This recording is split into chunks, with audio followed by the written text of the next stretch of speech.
Hold up. Hold up.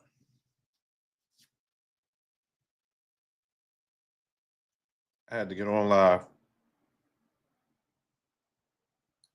I had to get on live. It's crazy right now. Hold up.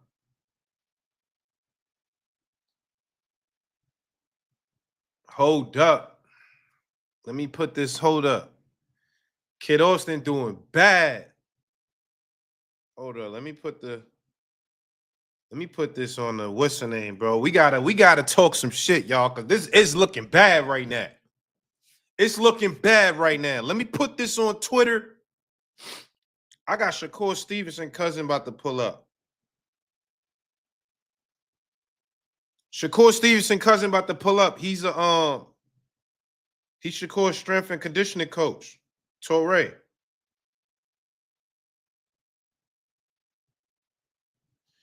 Kid Austin did bad, y'all. Hold on, let me send the link to Torae. Let me send the link. Kid Austin did bad. I'm sick. Because the thing is I don't even know if it's Kid Austin, though. That's the thing about it. I don't know if it's Kid Austin or is it Pops. I don't know. But this is bad. Hit the like button, y'all. Come on. I feel bad for Shakur because he just been trying to get the best fights. And it don't seem like he able to get the fights. Hold up. Let me put this link on Twitter, y'all, just so everybody could come right now. Because we gotta do this, man. We gotta talk, y'all. This is an emergency live session. Cigar Talk emergency live. Hold up. Let me put this on Twitter.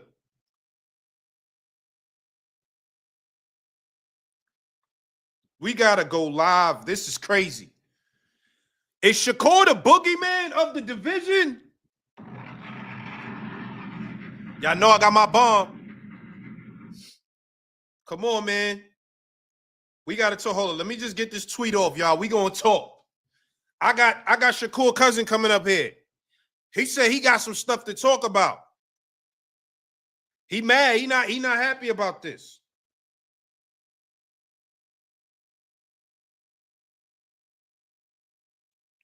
He not happy.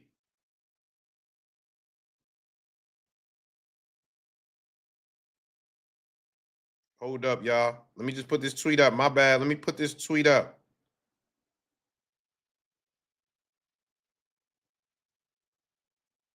Uh-oh. Know what I'm saying? Hold up, y'all. I don't know what, hold up. Is it, he first, all right.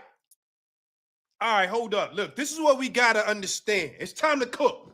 It's time to cook. Cigar Talk Live. Y'all remember, it really started getting hot here. It started getting live on Cigar Talk. We had Kid Austin first. Shakur pulled up, and it got crazy. And now he pulled out the fight.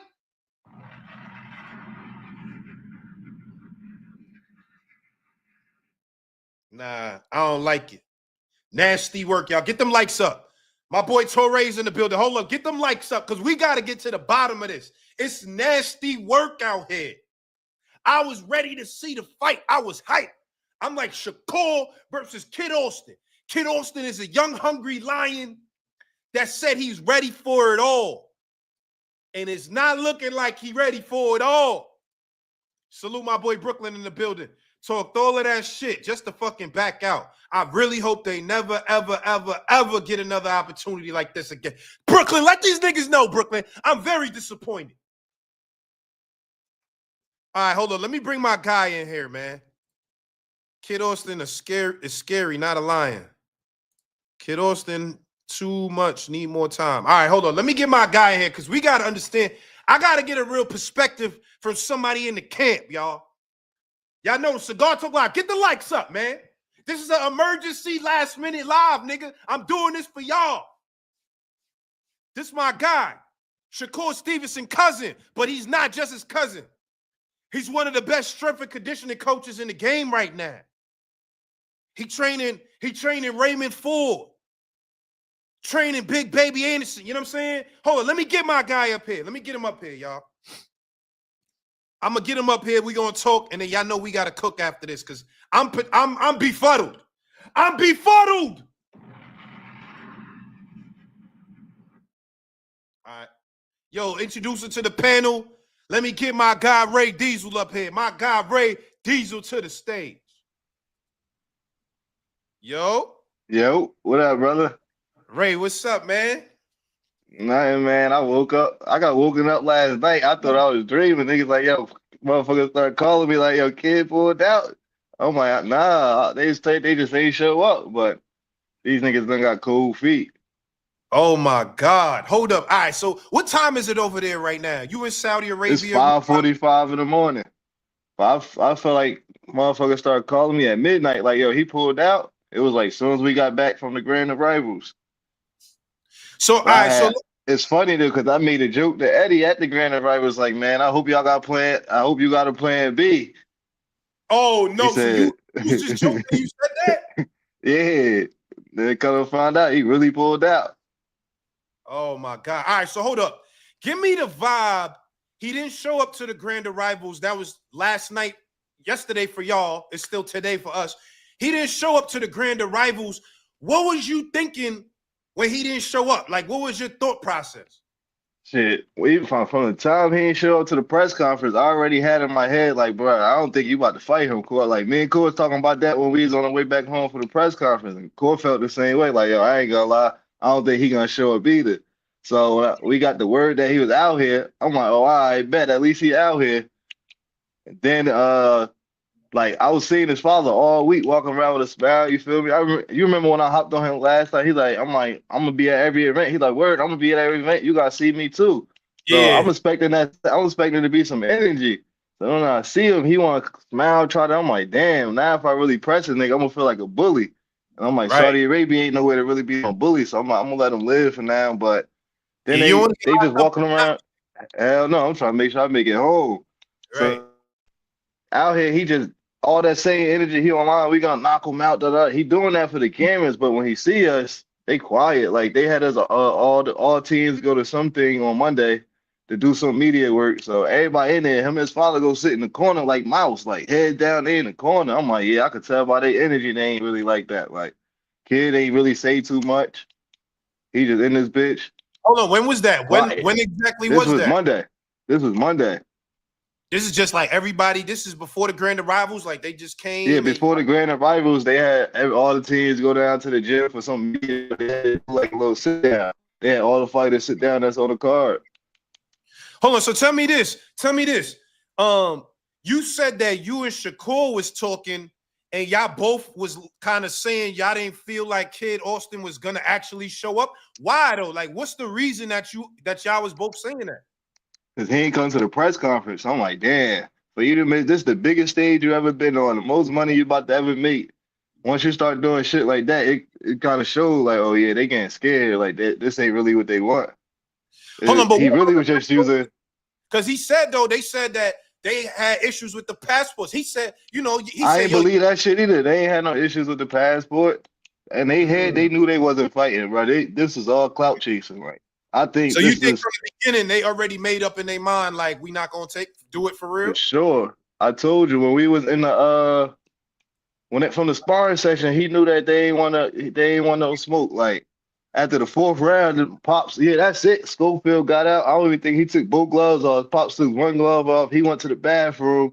His father came over there like, yeah, man, that body shot made him have to take a shit. Hold on.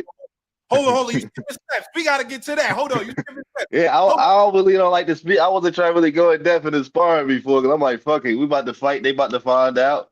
But now we can talk about the sparring. Like, hold on. So yeah, what happened in this? Because that was a big, that was a big thing, especially when I had them guys on the channel. They said that they was giving Shakur work. Shakur said, "Nigga, I gave you work. You was there. Give your unbiased take of what happened in the sparring session."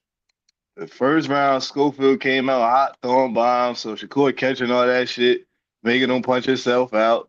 And then 2, 3, 4, you could tell he gassed out. So Shakur was just walking him down, touching him. And he ain't like that shit. Before shit started getting too hot, his father took him out that kitchen. But then you know who else you could ask if you want to unbiased? Ask Mike Angeletti because Mike Angeletti was there. So what Oh happened yeah. was he got out. So Shakur ended up sparring Mike Angeletti, and they did like 4 to 6 rounds. And then Skid Cofield came back in with Angeletti. You know, Mike Angeletti fight at 118 too. Okay. So he Hold on. he a little man. Hold on. So tell me what do you think is gonna happen? Like, do you feel like at this point it's gonna be a replacement fight? Do you think Shakur is just gonna be like, I'm gonna fight on another date? What do you think is gonna I ain't happen? gonna lie. I'm hoping for a replacement fight because like no fight, you don't get no check. We just put in 8 weeks. Shakur don't spend all this money for camp, so it's like you just wasted our time. Money. Like we've been in camp since January, so it's like that's a Damn. whole bunch of time and money. We done been to Vegas. We done went to the UK. So it's just mad money got wasted there. You gotta think about all the money that the promoters done put into this to get the show going on with all the events and stuff they got promoting for the fight. So it's like me personally, I think he done. His father don't realize he done in boxing. I think Oscar probably fucking around drop his ass. But I Mm. know he'll never get a turkey fight again. You won't see Oh, him on Turk got Riyadh season. a big Turk got Honestly, I didn't think he was supposed to be here anyway. It's funny because I was looking at the cards after seeing everybody when we got here. I'm like, yo, what's crazy is I think every fight is a 50-50 fight, but I'll fight. Like, Damn. All right, so hold up. Let me ask this. Let me ask this. Um, when you seen him in Riyadh, right? Like when y'all seen what? him, like not because I know he missed the grand arrivals, but when y'all seen him, We seen him around at the hotel. did y'all have any interaction like with him or Pops at all? Nah, his pops was trying like feel me have a little interaction, but it's like he ain't had the same energy he had on live. Like he was like trying to be my man, so I just walked off on it. Like I ignored the nigga. Like So tell me this, because he put out a tweet today. Pops put out a tweet that said, he said that what did he say? Hold on, let me get it he exactly got because I food want to. poisoning or some shit. Yeah. I gotta read the exact thing. He said, they poisoned my son. Is this snack work? Shakur massage lady wiped the cream on my son. First of all, why is Shakur massage lady touching Kid Austin? What is that? I don't know what they got going on, but we ain't even bring no massage lady out here. Like, with Shakur got his massages from whoever was out here. Like, we don't got nobody on the team that's giving massages. So that's cat. Just like the food Okay. poisoning is cat. I don't think they got no food poisoning. Them niggas got cold feet. Hold on. So why you think the food poisoning is cap though? Like, cause I seen a interview. I think it might have been the boxing voice. I think where he said something like, "Yo, I'm checking my food, the water. I'm smelling the water just to make sure everything good." So you feel like food poisoning is not possible? Hell no. Like the way this shit work out here, they give you like Riyadh season at the hotel, they got like a buffet. It's all you can eat buffet, breakfast, lunch, dinner. They got times we could go down there. I ain't got I ain't got shit else to do out here besides the media and in the gym. So when I go down there, I'm down there. I never seen Kid also come down there with his father. Wherever they been getting his food from ain't even been from the hotel. So that's all cat. Like wherever they been eating on some outside shit. They ain't even be eating from the food that Turkey give us. Hmm. All They right. What been about going to this? get their own food. Some people been saying that maybe they backed out because he couldn't make weight and he knew he wasn't going to make the weight. Based on you seeing him, do you feel like that's a possibility? Maybe he look bigger than the 135? For sure. He for sure is a little bigger, but at the end of the day, you've been calling Shakur out. You've been making 135. Now all of a sudden you can't make 135 when you gotta fight him. So it's like I can't give you the weight excuse. Right. Like this ain't your first fight. You how many pro fights you got right now? 18? Yeah, 18 and 0. So now you get to your 19th fight, all of a sudden you can't make the weight. So what about this though? Would y'all give him another opportunity, or you feel Hell like no. I like think never even nah. fight this kid no more? Nah, because he just made Shakur waste so much money to the point that Shakur don't fight. You know how the boxing shit work. No fight, you don't get your check. So it's like we done came and then we done had damn that got on weight and shit for you to pull out. Is like how we know you ain't gonna do the same shit next time. At first, I'm thinking, oh, he on his Ryan Garcia shit with all these antics. That's why he missed the press conference. That's what I thought he was trying to pull, but then he done pulled out. Damn. Hold But up. I So don't do think you? he ever gonna get another big fight. Yeah, I feel like the promoters got to be pissed. Big Turk got to be pissed Ain't off. nothing like this ever happened in Saudi, so I know Turkey pissed. Damn, that's crazy. All right, so hold up. Let me ask you this: did you speak to Shakur since all of this shit has happened? Have you spoken to him? Hell nah. All right, what you think? I mean, that's your cousin. Y'all work together. What you think his mind frame is right now? Obviously, I'm sure he's heard about it by now. I ain't gonna lie, he just want to fight. He don't really care who it is, as long as he get the fight and he get his check probably. Hold on, let me wipe the camera. They saying wipe the camera. Hold up. Who, me or you? Not me. Hold up. That's good, y'all. All right, hold up. So, yo, why does guy keep trolling, bro? Yo, you want time out? Stop the trolling. All right. Yo, so hold up. So you say you think he would just fight anybody? Like he don't matter if it's Kid Austin or somebody else? Nah, I think he just ready to fight. But the only problem is like in Saudi Arabia, they use the commissioner from the UK, and it's a two-way in that a lot of people like we ain't found out till we came out here. But it's like you gotta be 4 pounds away from fight weight by Wednesday. And if you're not there, you can't fight. And then you got to weigh in again Friday at 135. Oh, so it's a Wednesday and a Friday weigh-in? Yeah, that's some UK junk. Like Saudi Arabia don't got their own commissioner, so they use the UK commissioner.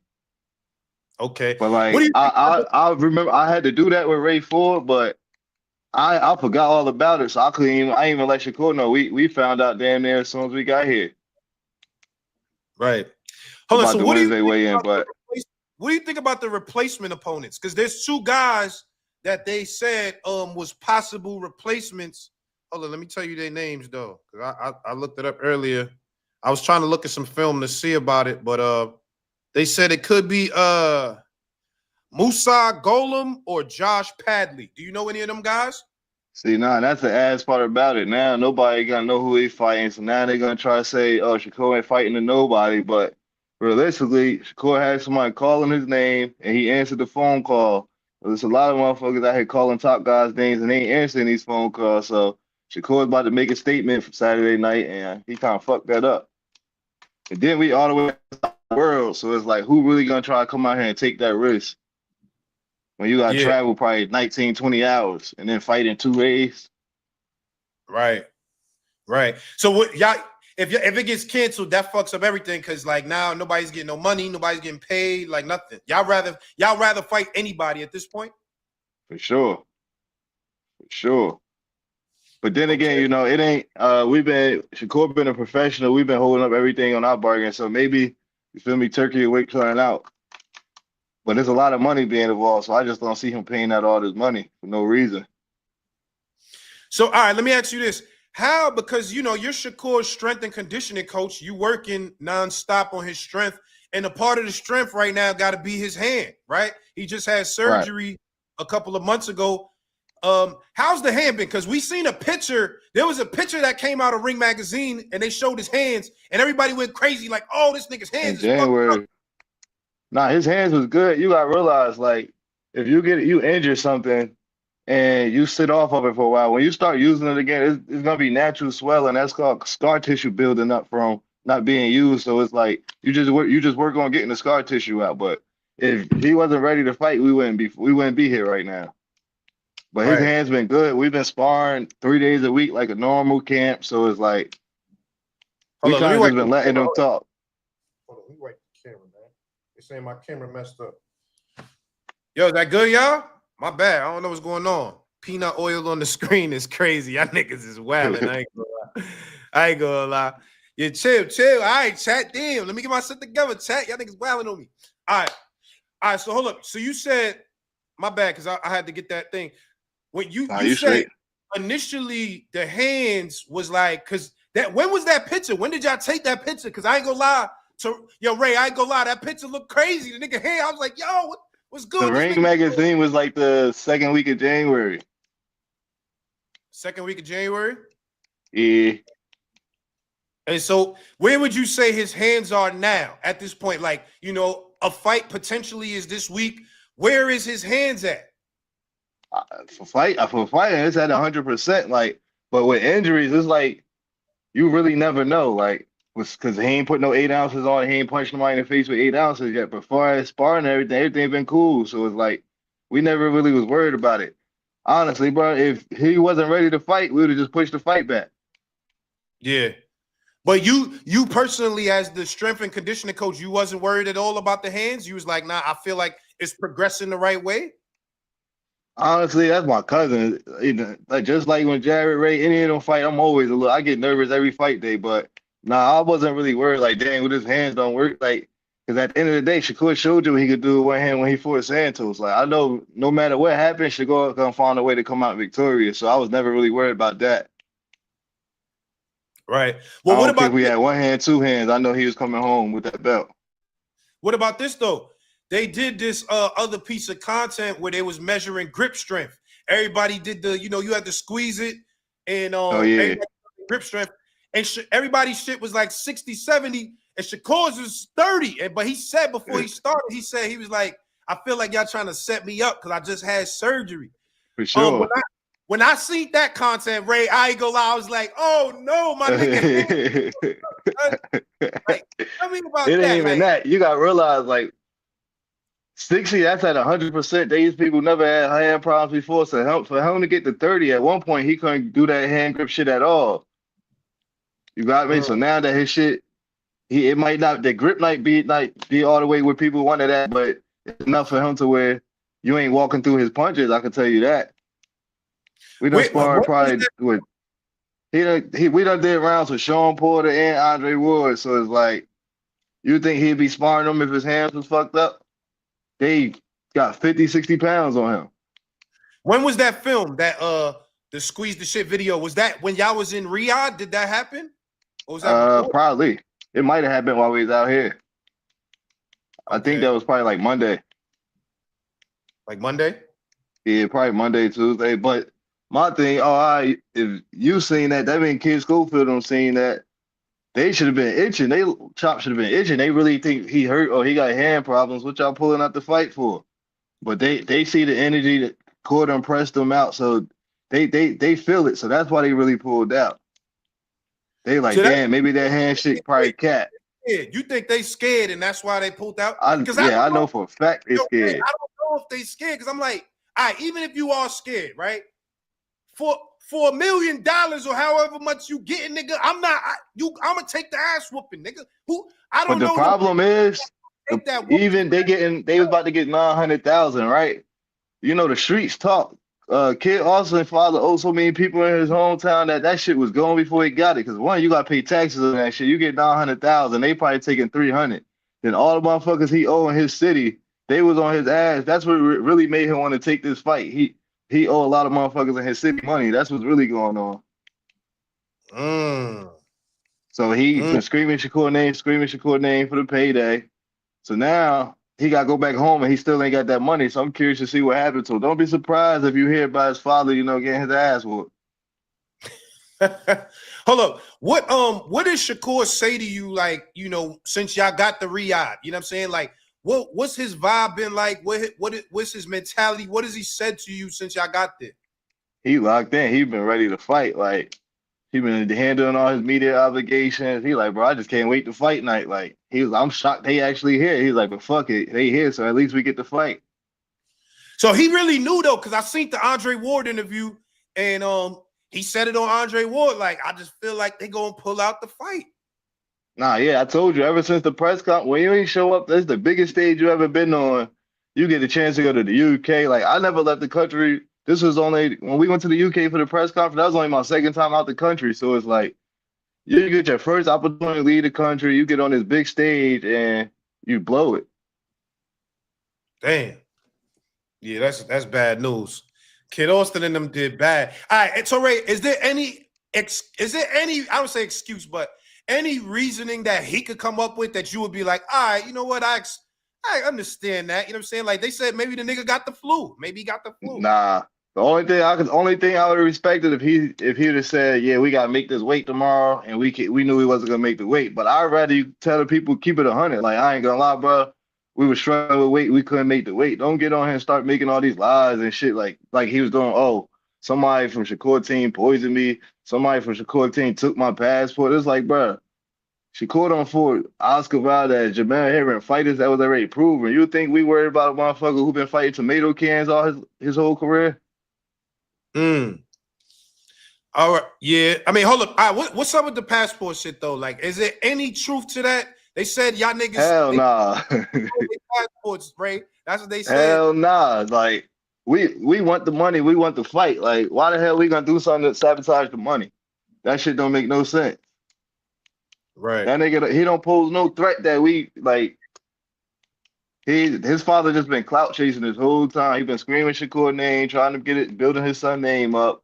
It worked, and he just said Shakur name a little too much. And Shakur answered that phone call. That's something I think Tank need to do. You know, Shakur been calling his name, saying he want to fight him since a youngin. Tank need to answer that phone call.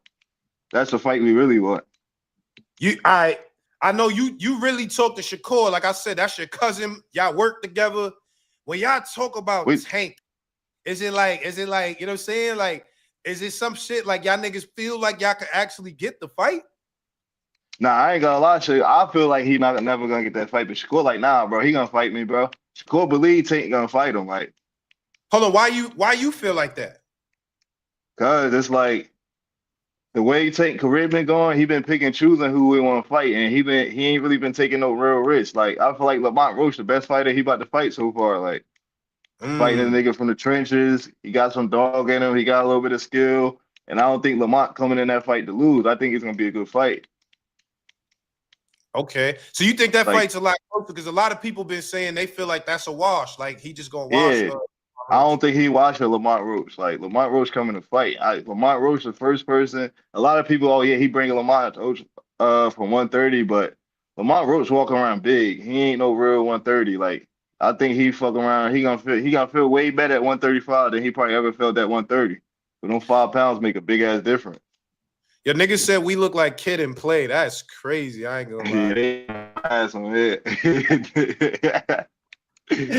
The internet undefeated. I don't Yeah, argue with them. yeah, sure. But so all right, so hold up. Let me ask you this though. Like if you guys aren't able to pull off another opponent by Friday, when do you feel like you would want Core to fight again? Like how long, if this Friday, if y'all not able to be on this card, how long do you feel like is a good time to actually get in the ring?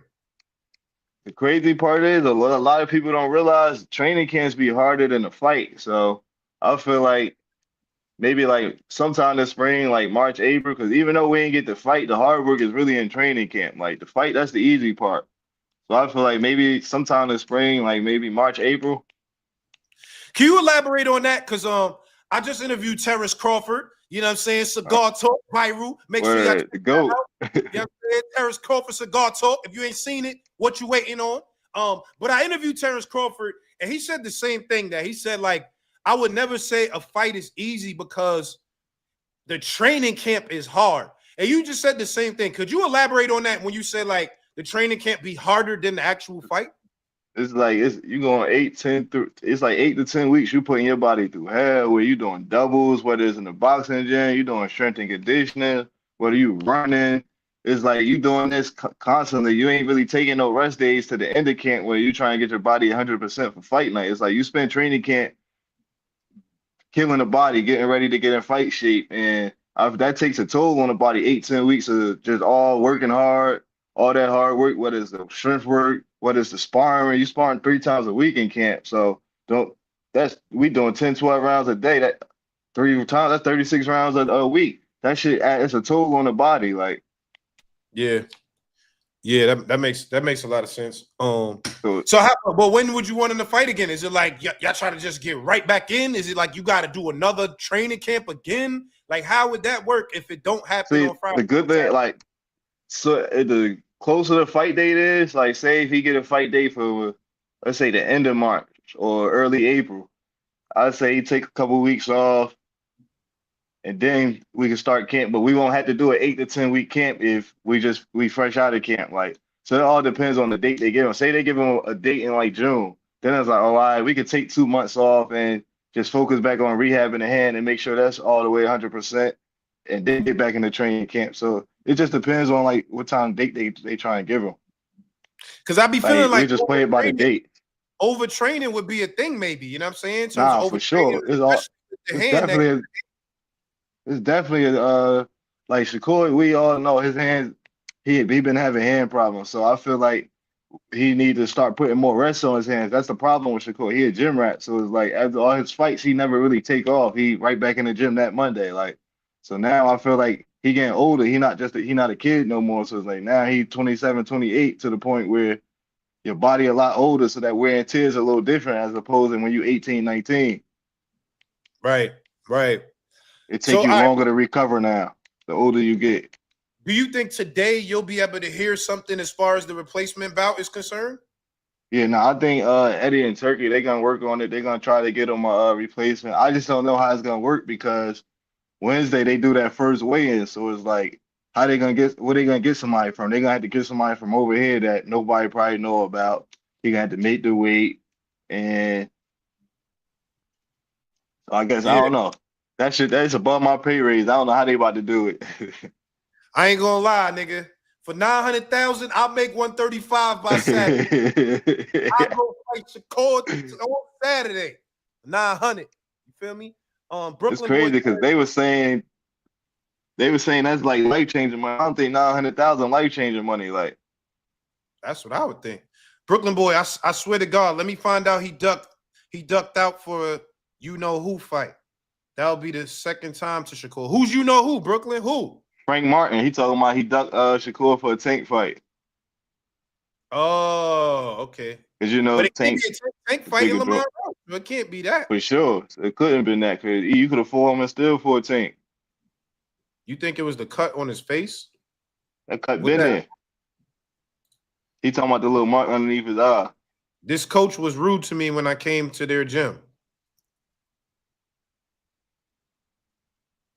Yo, Diesel, they said you was rude when Me, they you came to the probably caught me on a bad day.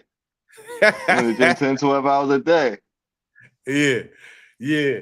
Oh Okay. nah, that might have been. He said he sparred Jared Anderson. That might have been a dude that came and only had one round for us. It's like, bro, don't come here saying you want to spar Jared Anderson. You do one round and you want to jump out the gym, out the ring. Oh, so hold on. Let's speak about Jared Anderson real quick too, because he just fought on the Keyshawn card. I was there, but he was early on the prelims, so I missed it by the time. Like Right. literally, as soon as I His came in, second fight of the night.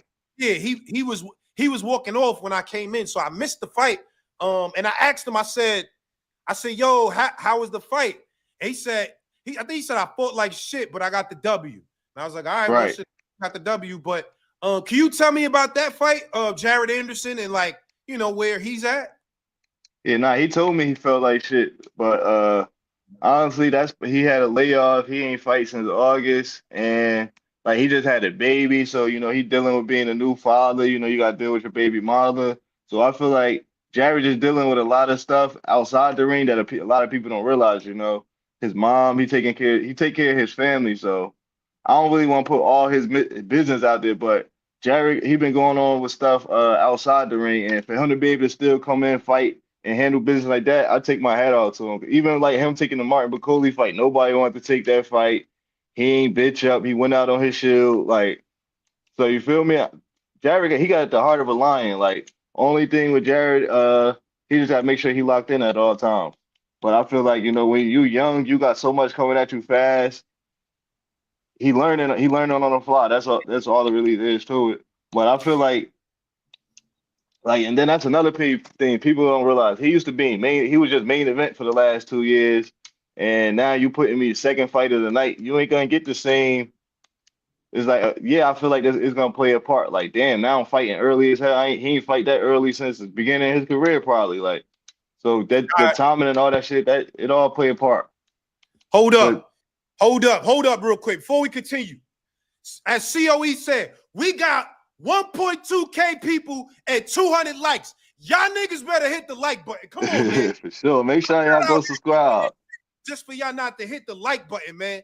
I'm getting the exclusives from Shakur team. I just gave y'all Terrence Crawford interview. It don't cost you nothing. Hit the like button. Sure. But yeah, I feel like Jared, he ain't have his best performance, but every night gonna be not gonna be his best night. So all I can say is that next fight, I feel like he gonna show the world who he really is. But you know, life and boxing. It's a roller coaster. There's gonna be ups and downs. Like every night not gonna be a night, but I feel like his next fight out, y'all gonna love it. Do you think that do you think that the loss affected him? Because you know they say sometimes like a loss could put something, it could affect you mentally. You know what I'm saying? Do you feel like the Bacoli loss affected where he's at?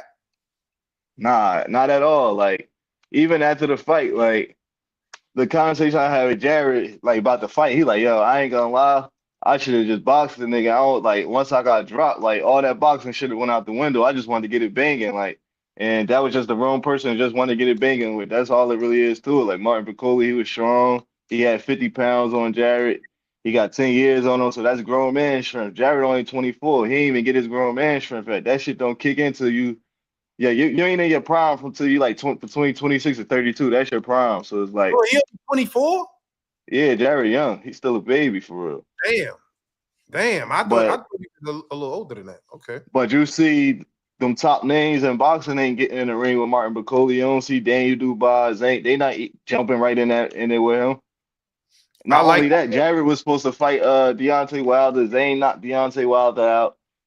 They telling Jared, a young motherfucker, he ain't come from the city. He ain't never had no ends before. So at the end of the day, he ain't give a fuck who he's fighting. Y'all giving me these ends. I'm gonna get it in. I'm gonna get it banging. It was just Martin Bakoli came more prepared that night. And Do another you thing that a lot of people don't realize is like for instance, the Martin Bakoli fight, I was in camp with Jared, but I ain't get to work with Jared because he was working with Sugar Hill that camp. And me personally, I ain't like the way Sugar Hill was preparing us for the fight. I felt like he failed to prepare us for the fight, honestly.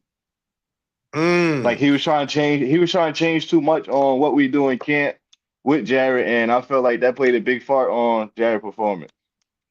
Well, that makes sense because I thought I saw something where it said like Turkey was the one that wanted Jared to train with Sugar Hill. Is that the case? Yeah, yeah, for sure. But I don't feel like Sugar Hill was supposed to come and take control of the whole camp. I feel like he's supposed to be addition, and instead of him like seeing what we do and how we work, he kind of just took over and did shit his way or the highway type shit.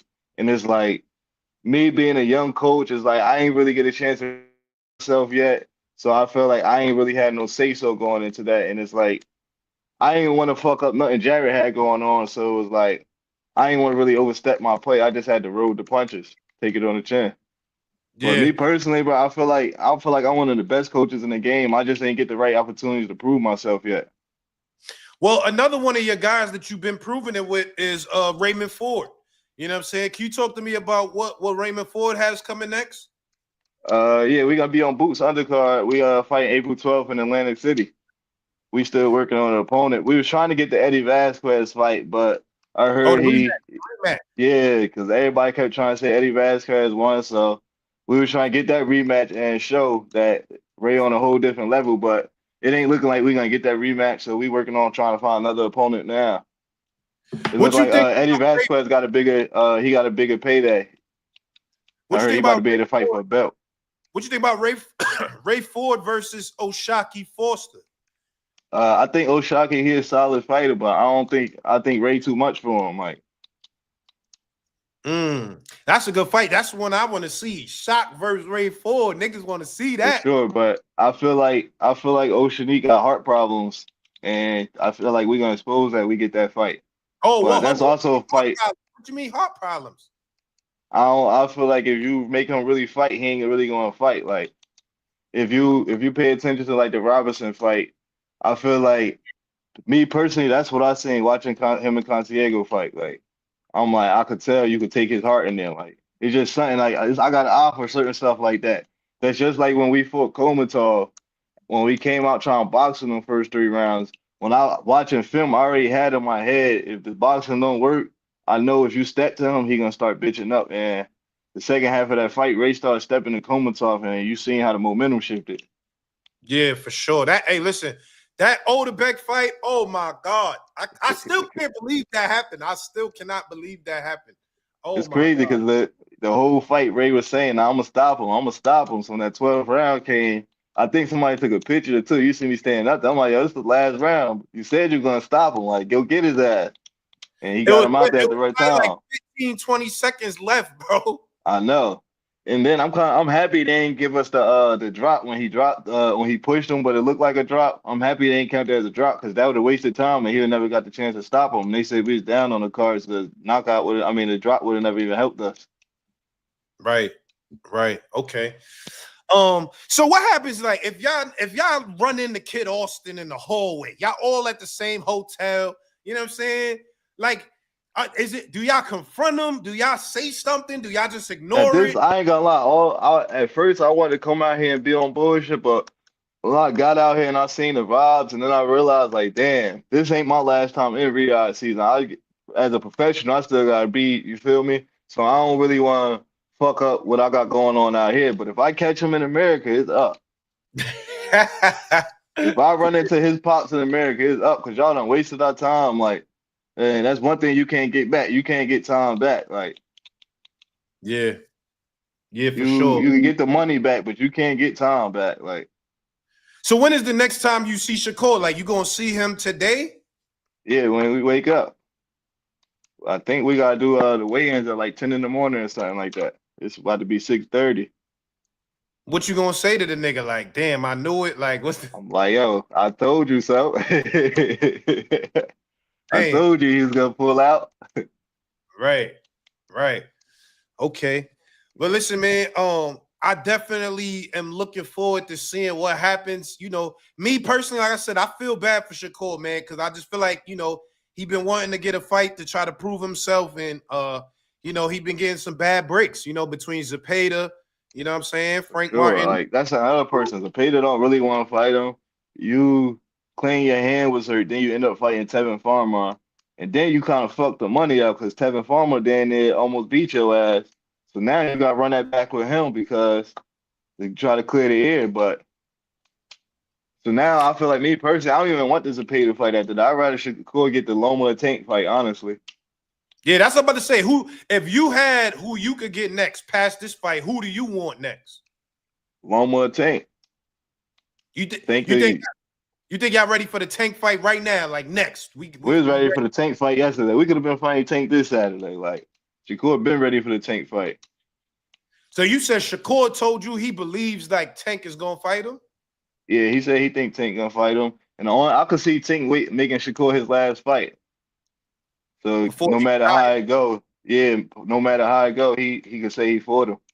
Cause I don't think Tank like no bitch ass nigga where he ducking niggas. I think he just thinking with like business minded. Like I'm gonna go run up this money the best way I can. I'm gonna run this shit up, and when the time come, he probably get in there with Shakur. I mean, obviously, you've had to play that fight out in your mind, you know what I'm saying, a lot of times.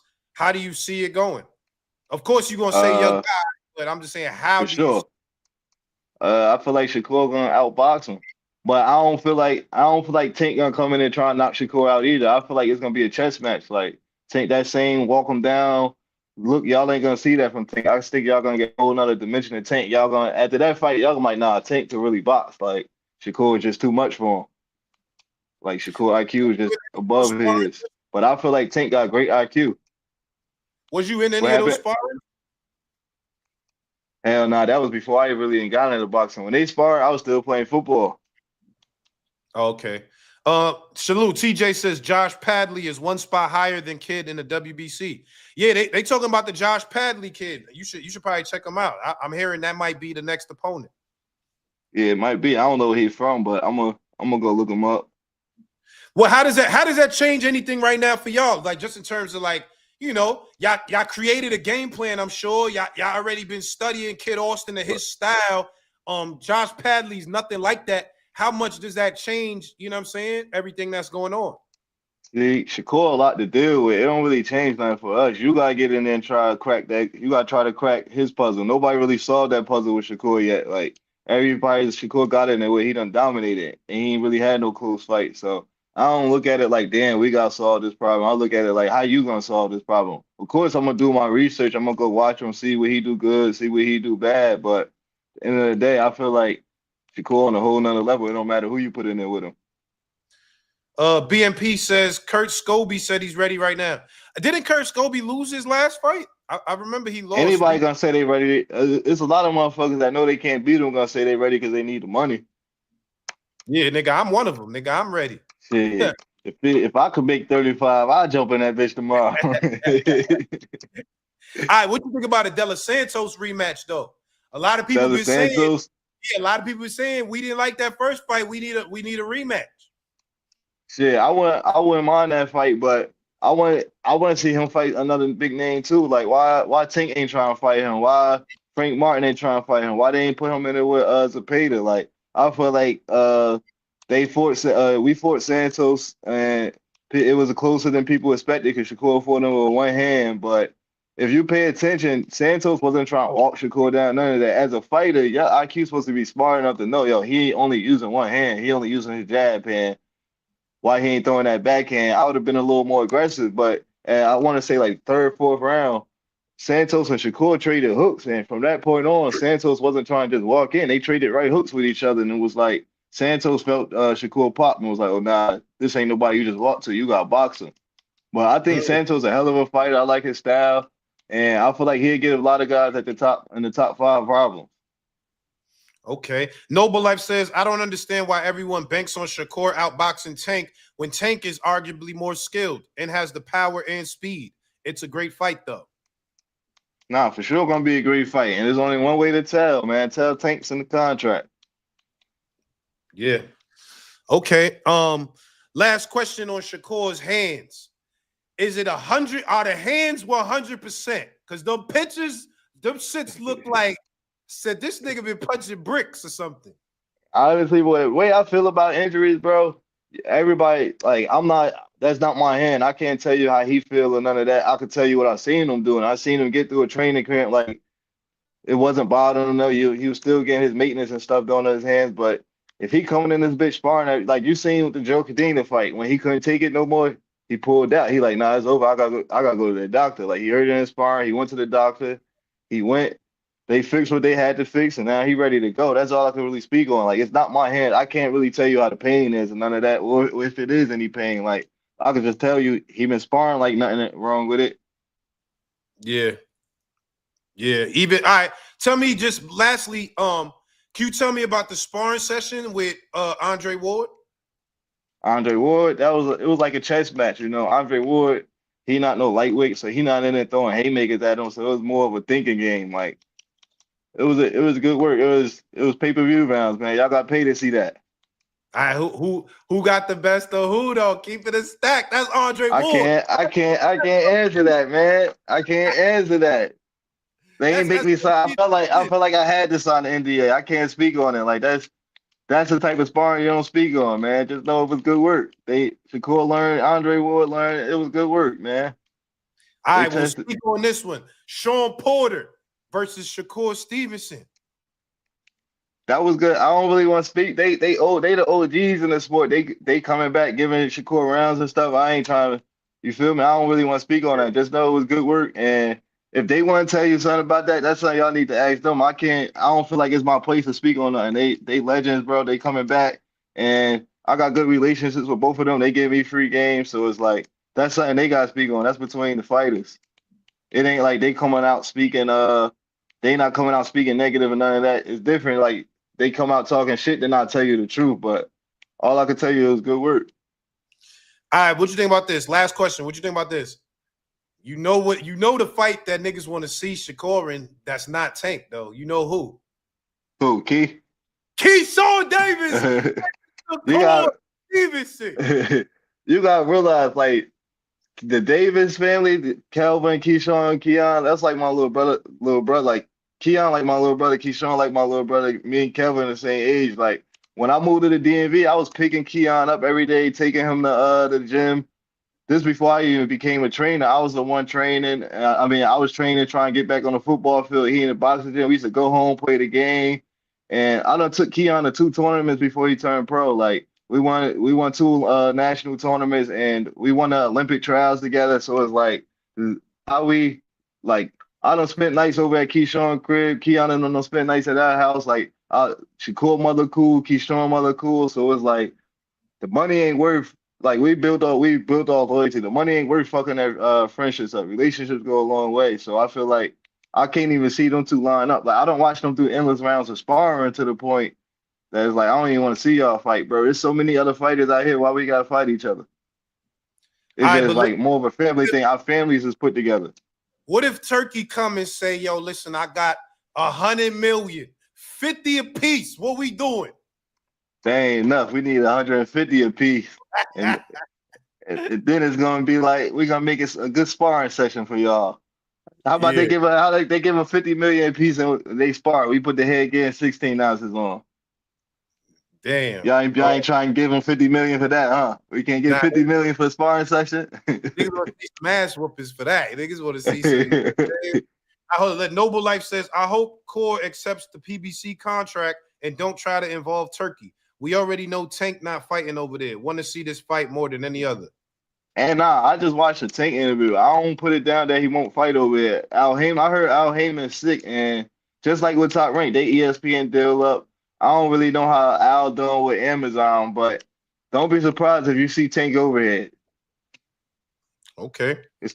Don't be surprised if you see Tank fight in the Saudi. Even if he don't fight in Saudi, he probably end up fighting on the Riyadh season because if y'all ain't been paying attention, Turkey taking over boxing. Like he done got Top Rank under the wing. He got Queensberry under the wing. He got Matchroom under the wing. The only person they ain't full yet is Al Heyman, but Al Heyman money ain't as long as Turkey money. Saudi, they got You that met oil money. Turkey already? Yeah, I met him. Like it's funny because he came in the locker room before Ray Ford fight, but when Jared last fight, after the first round, when Jared got dropped, Turkey came up to me like, "Is everything cool?" They threw me off because I'm like, "Why you coming asking me?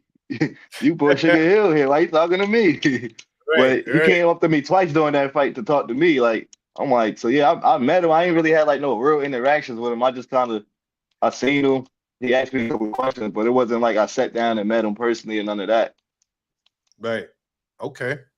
All right, yo. Well, Ray, listen, man. I really appreciate you pulling up, brother. You know what I'm Nah, I saying? appreciate you for having me. The fans needed to hear from you. You know what I'm saying? Matter of fact, last question before you go. Can you tell me, you're one of the new strength and conditioning coaches around the scene. You know what I'm saying? You got some of the top guys you're working with. What makes a good strength and conditioning coach? I feel like it ain't really no bad or good way to doing strength and conditioning as long as you ain't overtraining and you hit all aspects that need to be hit, as far as like strengthening all the right muscles and making sure they ain't shake come fight night. Like the one thing I say, if your father gas like you got 12 round fight and he gassing out that second half, that means you ain't doing something right. Or like say if his power ain't carrying over all 12 rounds, I feel like you ain't doing something right. Like me personally, like I took kind of responsibility for Ray last fight with Nick Ball. It was like because I felt like I felt to prepare him, even though I knew he couldn't make the weight. It's like at the end of the day, we signed the contract, we came in to fight, and I don't feel like Ray was really strong in that camp. But it was like that was my first time doing a full. We really had like 4 weeks to work for that camp, and we coming off a war where he just fought 12 rounds. So it was like I feel like as long as you in shape for the fight, then that's what make you a good strength and conditioning coach. Like you gotta be in shape the whole round. I feel like I felt to prepare ready for the big ball fight. And I don't think a lot of coaches would do what I just did and put the blame, but it's like at the end of the day, if it's just strength and conditioning, like with the Komatov fight, when he was able to dig deep that 12th round, everybody's talking about the strength and conditioning, but nobody really brought that up with the Dick Ball fight. And I felt like I failed to prepare him that fight. Right. Okay. Well, listen, you at least you keeping it real. I like that. I respect that. You know what I'm saying? So, yo, Ray, I appreciate you pulling up, my brother. Definitely keep us updated as everything is going on. The fans love to hear from you. This is a very, very exclusive interview, and I appreciate you pulling up, man. We gotta do this again. I appreciate it. I'll be back soon. As soon All as I right. know what's going on, I'll let y'all know. All right. Yo, Diesel, be safe, man. You too. All right. Come on, y'all. Come on, Cigar Talk. We got the breakdown of everything that he feel like, you know what I'm saying? He said that him and Shakur was already saying as soon as they got there, this kid is going to pull out. He's saying that Shakur been saying that. That's what he said. You got to get Alicia Bumgarner on here. Yo, Alicia Bumgardner, she mad at me. She blocked me. Alicia Bumgardner blocked me, Kenny. She blocked me. Oh, yeah, 50 showing love. 50 reposted the interview. Yo, listen, y'all. If you haven't seen the Terrence Crawford interview, I don't know what you're doing with your life. I don't know where you are in the world, but you should have watched the Terrence Crawford interview. It's the hottest interview in the boxing streets. 50 Cent just reposted it. Tank got mad at me. Said, fuck that interviewer and fuck that raccoon. Everybody responds when Cigar Talk drops the big interviews. That's what you got to realize. We getting them numbers. You know what I'm saying? We did almost 200,000 in a day. The numbers is up, but it's not just numbers. It's impact. When you drop an interview, does it impact the community? We impacting the community. So make sure y'all listen to that interview. Y'all watch that interview. Terrence Crawford, Cigar Talk. The impact is crazy. Naji folded with Alicia. That's crazy. Yeah, Alicia Bumgardner blocked me, y'all. She blocked me. I'm going to tell you, why did she block you? Really, she blocked me because of Adrian Broner. It's really Adrian Broner's fault why I got blocked by Alicia Bumgardner. Y'all remember I interviewed Adrian Broner a few months back. I interviewed Adrian Broner. And this is right around the time when y'all remember Broner and Alicia Bumgardner had that whole thing. They had their whole, you know what I'm saying? They had a whole back and forth for social media. Bill Haney was involved in that. And what happened was I asked Adrian Broner, I said, yo, you don't feel like you went too far when you talked about Alicia Bumgardner? Because he went crazy on her. Y'all remember that? Y'all remember the interview? He said it on my show. He said, yo, he said, no, I didn't go too hard on her. We got the video. I didn't drop the video. He said that she was smashing a couple of other boxers. That's what Adrian Broner said. I don't know. I'm just telling y'all what he said. He said she was smashing a few other boxers. So I asked him, I said, yo, you don't think like you went too far when you said that? He said, how did I go too far? I didn't release the video. I got the video. And y'all know how AB do, man. Come on, AB be wildin'. AB, that's AB. Matter of fact, I told AB he need to get a podcast. So I guess she must have seen that and got mad because AB said that. And I laughed because it was funny. It was like, you know, he like, what you mean, nigga? I went too far. Nigga, we got the video.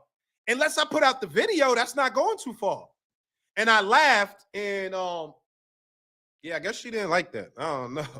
So I've been blocked ever since, nigga. You know what I'm saying? But I would love to have her on the show. Alicia Bumgardner, if you see this, I would love to have you on the show. I would love to chat and see what's going on. Let me read the super chat. Trey Duck, salute. Thank you for the super chat. Virgil versus Madrimov. One fight I can't pick. Who you got? Woo!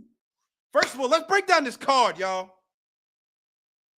Let's break down this card real quick. We can start off with that.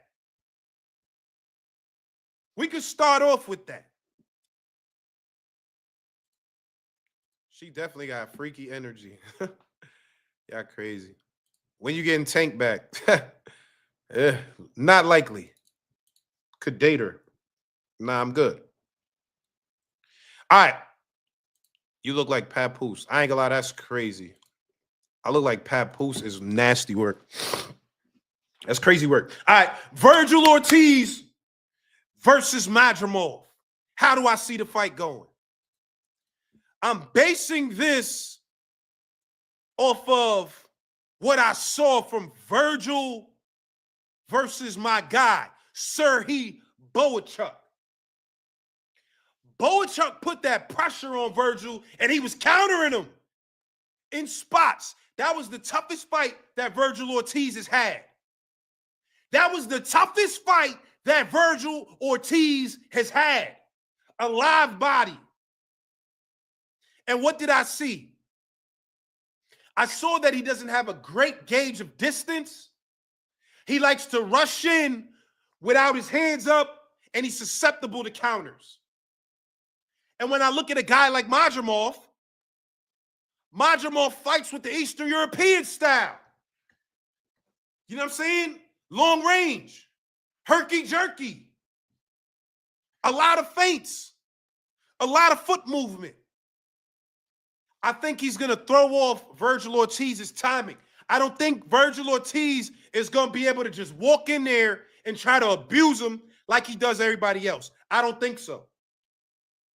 I don't think it's going to work like that. I think he's going to get countered. I think he's slower than Madrimov. I think Madrimov's computer is faster than his. His processor is faster than his.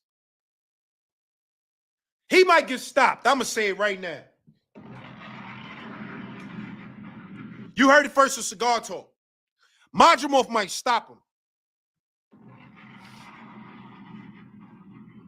Madrimov might stop Ortiz. He might. He might stop Ortiz, bro. Nigga said Papoose. I can't unsee it. Come on, y'all wildin'. I don't look like Papoose. Come on. Don't do that.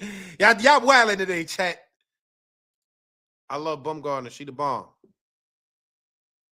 Madrimov might stop Ortiz. Yeah, come on, you wildin'. He might stop Ortiz. I'm telling you. He might stop him. How can you watch Tank fight with two eyes, achievements aside, not think he's the best fighter on earth? I genuinely don't see how Shakur beats him. I think Key got a better chance with his power. Salute, Noble. Thank you for the super chat, brother. I mean, I agree with that, right? Like, to an extent. Watching Tank, he's one of the best fighters on earth. I agree with that. I think what I see is, and why I've always said and maintained I thought this was a 50-50 fight was, there's a couple of things. One,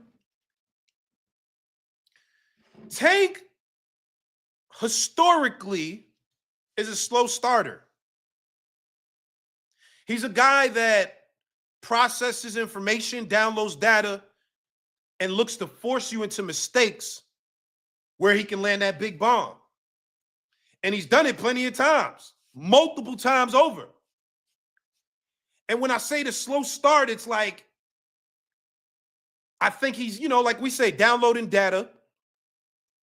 But a lot of times, I feel like Tank is luring you in. He tries to let your guard down to where you feel like you can be overly aggressive, and then that's when he counters you. We saw that with Rolly. We saw that with Ryan Garcia. We even saw that with Frank Martin the first few rounds. You know what I'm saying? Before Tank started to step it up. But the other thing is, so Tank, he gives different looks. He's not a one-look kind of fighter. He ain't just like, I only can walk forward. He can use lateral movement. He can fight on his back foot. He got skills. He got power. He got speed. He got a computer. The only thing that I'm saying is what makes that 50-50 to me is in the way that Tank likes to fight, like I said, is where those first few rounds he's given up. I don't think a guy like Shakur, you're not able to give up rounds. To me, that's a losing strategy if you approach, and I'm not just talking about Tank, I'm saying anybody. Shakur's a guy that knows how to win rounds, that likes to win rounds. He don't really get a lot of stoppages. He does, we've seen him, but it's not like he's known like as I'm going to get the stoppage, but we know he's a guy that he knows how to win rounds. So I just feel like Tank historically gives up the first 3, maybe 4 rounds. It's going to be tough if that's what happens. Because on the back end now, you're relying on your ability to be able to, one, is lure him in to counter shots, which we've seen from Shakur. He's disciplined enough to fight a fight that if he don't want to come in and let you lure him in, he won't. And that's when people say it's boring. We've seen him do that. He's patient enough to be like, I'll make this boring and I don't care. He'll do that. We've seen it multiple times. We've seen him do that. I don't necessarily think all of it was boring. I thought the De Los Santos was. But again, he had one hand in that fight. So, you know, I thought the Artem fight was a good fight. You know what I'm saying? I thought he was very cautious in the Nakatila fight. You know what I'm saying? But I say that to say is, I don't think you're not going to be able to just lure him into making mistakes. You're going to have to force the mistakes. If Shakur is going to make a mistake, you're going to have to force it. He ain't going to just come forward to you and he's making mistakes. He don't fight like that. So again, what I'm saying is that over 12 rounds, is Tank going to be able to land the big bomb? That's what we don't know. That's what we don't know. And that's why I think this Lamont Roach fight is a lot more interesting than most people are giving it credit for. Lamont ain't that. People are just making like, oh, he going to get washed and blown out and it's going to be a trash fight. Tank going to beat him in 2 rounds. I don't believe that. Lamont Roach is a good fighter with good skills and IQ. And I want to see how Tank deals with that. Because the fighter that we said was supposed to be a little better on the IQ scale in boxing was Frank Martin. But it didn't turn out to be that way. So that's why I give it a 50-50 fight. I can see an avenue for Shakur. And of course, I can see the avenue for Tank. He got something that Shakur don't have. He could stop you with that bomb. Can you stop him with that bomb? Probably not. Probably not. It's boxing, so anything can happen, but Tank can take punches. We've seen him take punches. So that's why I say it. I think that's a 50-50 fight. I think Keyshawn also has a chance as well. I don't know if I would score that a 50-50 in my opinion, because experience to me plays a big factor in how these things go. And while I think Keyshawn Davis is an amazing fighter, and he's also physically gifted, right?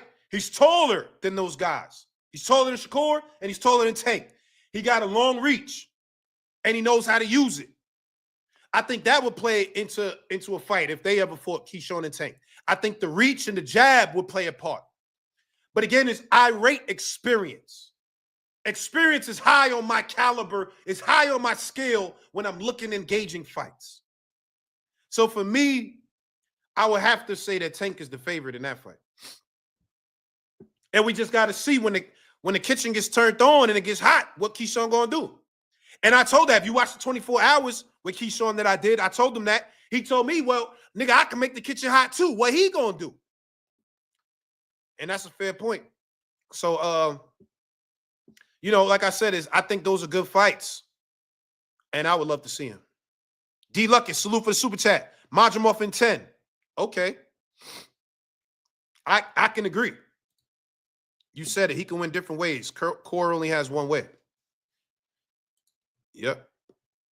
That's true. All right. Let me break down this last card, and then I want to bring people up to cook for a minute. Let me know what y'all think. We talking Kid Austin tonight.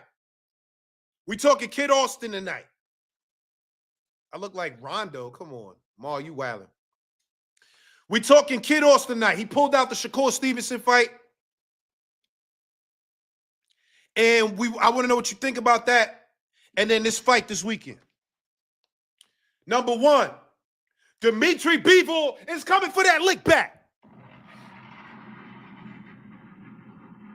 Dimitri Bivol is coming for that lick back. I thought he won the first fight. I thought Better Biev got credit for landing on these. You landing on forearms and gloves. Dimitri Bivol is coming back for that smoke. To me, all you got to do is pick up the volume, which is not easy. I'm not saying all you got to do like it's easy, because it's a hard thing to do, because, you're going to get tired. But if you could pick up the volume and then also clinch him. He did not clinch Better Biev enough in that first fight. Why, Naj? Why are you saying clinch? That's how you reset the action. If the referee is just giving points for glancing blows, ineffective aggression. You got to clinch him. Don't let him get that shit off. As soon as you get on the inside, clinch him and walk him back to the center of the ring. Dimitri Bivol is going to win by decision. That's what I got. All right, let me see. Who else on that card? Hamza Shiraz versus Carlos Adames. I think Hamza Shiraz, he going to beat Carlos Adames. First of all, his jab is going to give Adames problems. I feel like Adames lost the step low-key. Like low-key. I feel like he lost the step. He used to be a little more dangerous, a little more go for it. You know what I'm saying? Like, even, like, I'm trying to think, like, I was at the last fight. He fought Goucher. That was a whack fight. I didn't really like that fight. He did stop J-Rock, though. He stopped J-Rock. I like J-Rock. Salute to my guy, J-Rock. He fought the Flores kid, and he knocked him out. Oh, the Dervinchenko fight. Oh, that was a close fight. When he fought Dervinchenko, that was a close fight. I think Hamza Shiraz's length and power is going to give him problems. I think when you could back Adames up consistently and put him on that back foot, I think he struggles. I got Hamza Shiraz in that. Fight Hype said Kid Austin got the bird nigga flu.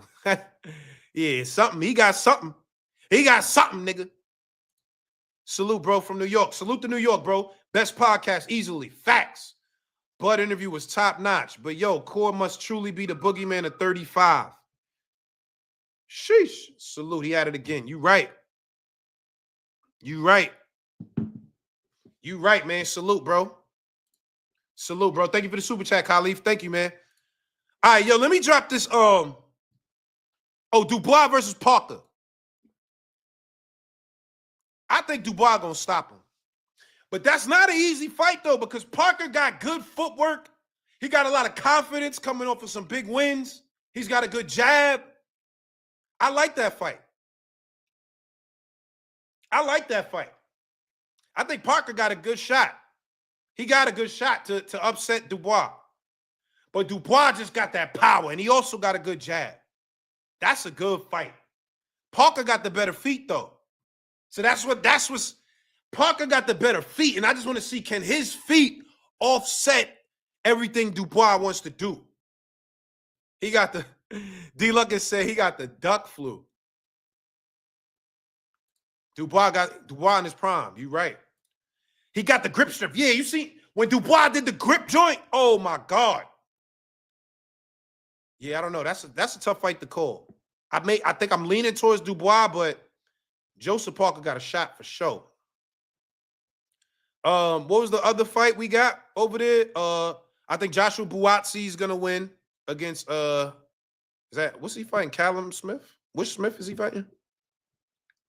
And Big Bang Zane. Big Bang Zane versus Caballero. That's a good fight. Caballero showed some shit in that last fight. Who he fought again? Caballero? I was watching that too. Let me see. Caballero. I remember his last fight. Agit Caballero. Oh, Frank Sanchez. That's who he beat. He beat Frank Sanchez. Beat the shit out of him, too. He made him quit. Frank Sanchez. He beat the shit out of Frank Sanchez. Beat the will out of him. That's a great fight. Oh, my bad. Yeah, that was a pause. My bad. That was a pause. My bad. You right. Now you right. Now, I say he got that grip strength. Yeah, chill. Come on. Y'all wildin', nigga. Y'all. Chill. Nah, that was a pause. That was crazy. I ain't gonna lie. Y'all know I average one pause alive, at least one alive. I average one pause alive. All right, I'm dropping the link in the chat, man. Come up and cook.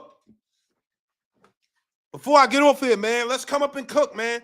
I want to hear what you think about Kid Austin not fighting Shakur no more.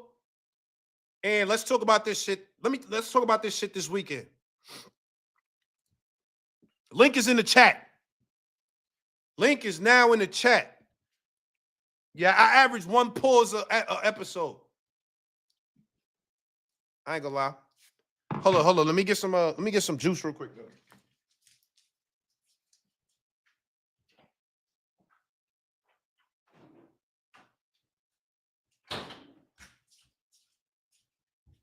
I average 1 pause alive.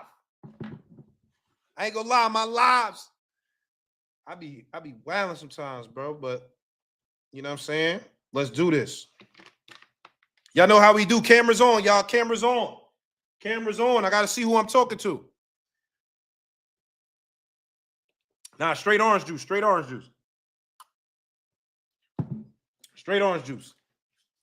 Oh, is this my guy? Is this my guy from the UK, Big Tim Boski? The Big Tim Boski, Mr. Rat Juice himself? Is this Butch? It might be Butch. Hold up. Oh, y'all want me to grab the Shmulio? Is it a Shmulio type of night?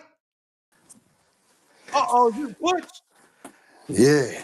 The Big Tim Boski is here. What's going on? Naji. Yo, Butch, turn your camera on, man. Naji. Yo, Butch, turn the camera on, B. Hold on, sir. Hold on. I gotta tell you, I ain't see Butch in a minute. Yeah, Mr. Rat Juice himself. Mr. Rat Juice is in the building. Butch has entered the building. Oh! Yeah. Yo, Butch, What's you a going legend on? in these boxing streets. What's going on, fam? What's going on? Yo, Butch, you a legend on the YouTube streets, brother. I'm not a legend. I'm not a legend like you, boy. I'm not a legend like you. You get me? I'm just building up, starting up something, starting up something sweet. You understand what I'm saying to you? What's going on, Naji, man? I hope you've been around. I hope your family's been well and healthy. You fucking haters. You bunch of haters, man. Keep hating, man. Turkey putting on big boy cards, boy. Big dog. You know what I'm saying? Dubois, Hamza Shiraz. You Yeah. understand what I'm saying to you? Chris, Joshua Boatsi, all of them multiple guys. Floyd Schofield, he took himself out of the fray. That's all right. We've got multiple other UK guys for you to come and fight, man. You know what I'm saying to you? Gary Cully, Joe Cordero. We don't care, man. We in the big fights. That's what we like. We're in the big fights. Hey, Naji, man, salute to you for doing your goddamn thing. You know what I'm saying to you? Keeping yourself consistent. You're looking healthy. You know what I'm saying to you? Don't let none of these fucking haters pull you off your square, G. Keep doing what you're doing, man. Keep giving us these great interviews. Let the haters keep hating. Keep hating, man. Keep hating. You're giving us that fuel to fly into the sky like a rocket ship and launch Butch, straight to success. Butch. We don't care. All right, Butch, let me ask you this, because I love your boxing opinions. You one of the guys, I respect your opinion. You have a lot of good takes. I don't always agree, but they're good takes nonetheless. First, can you tell me about Kid Austin pulling out the fight? What did you think? What's your response to Kid Austin?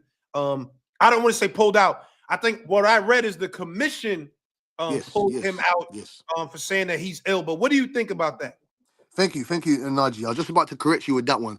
He allegedly, he didn't pull out. The commission said that he can't go. So I don't understand why you would travel to Saudi Arabia from America, such a long distance trip.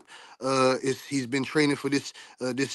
First of all, the money that was incredible money that he would have been getting paid. You know what I'm saying to you? I don't pocket watch. I'm not a boxing politician.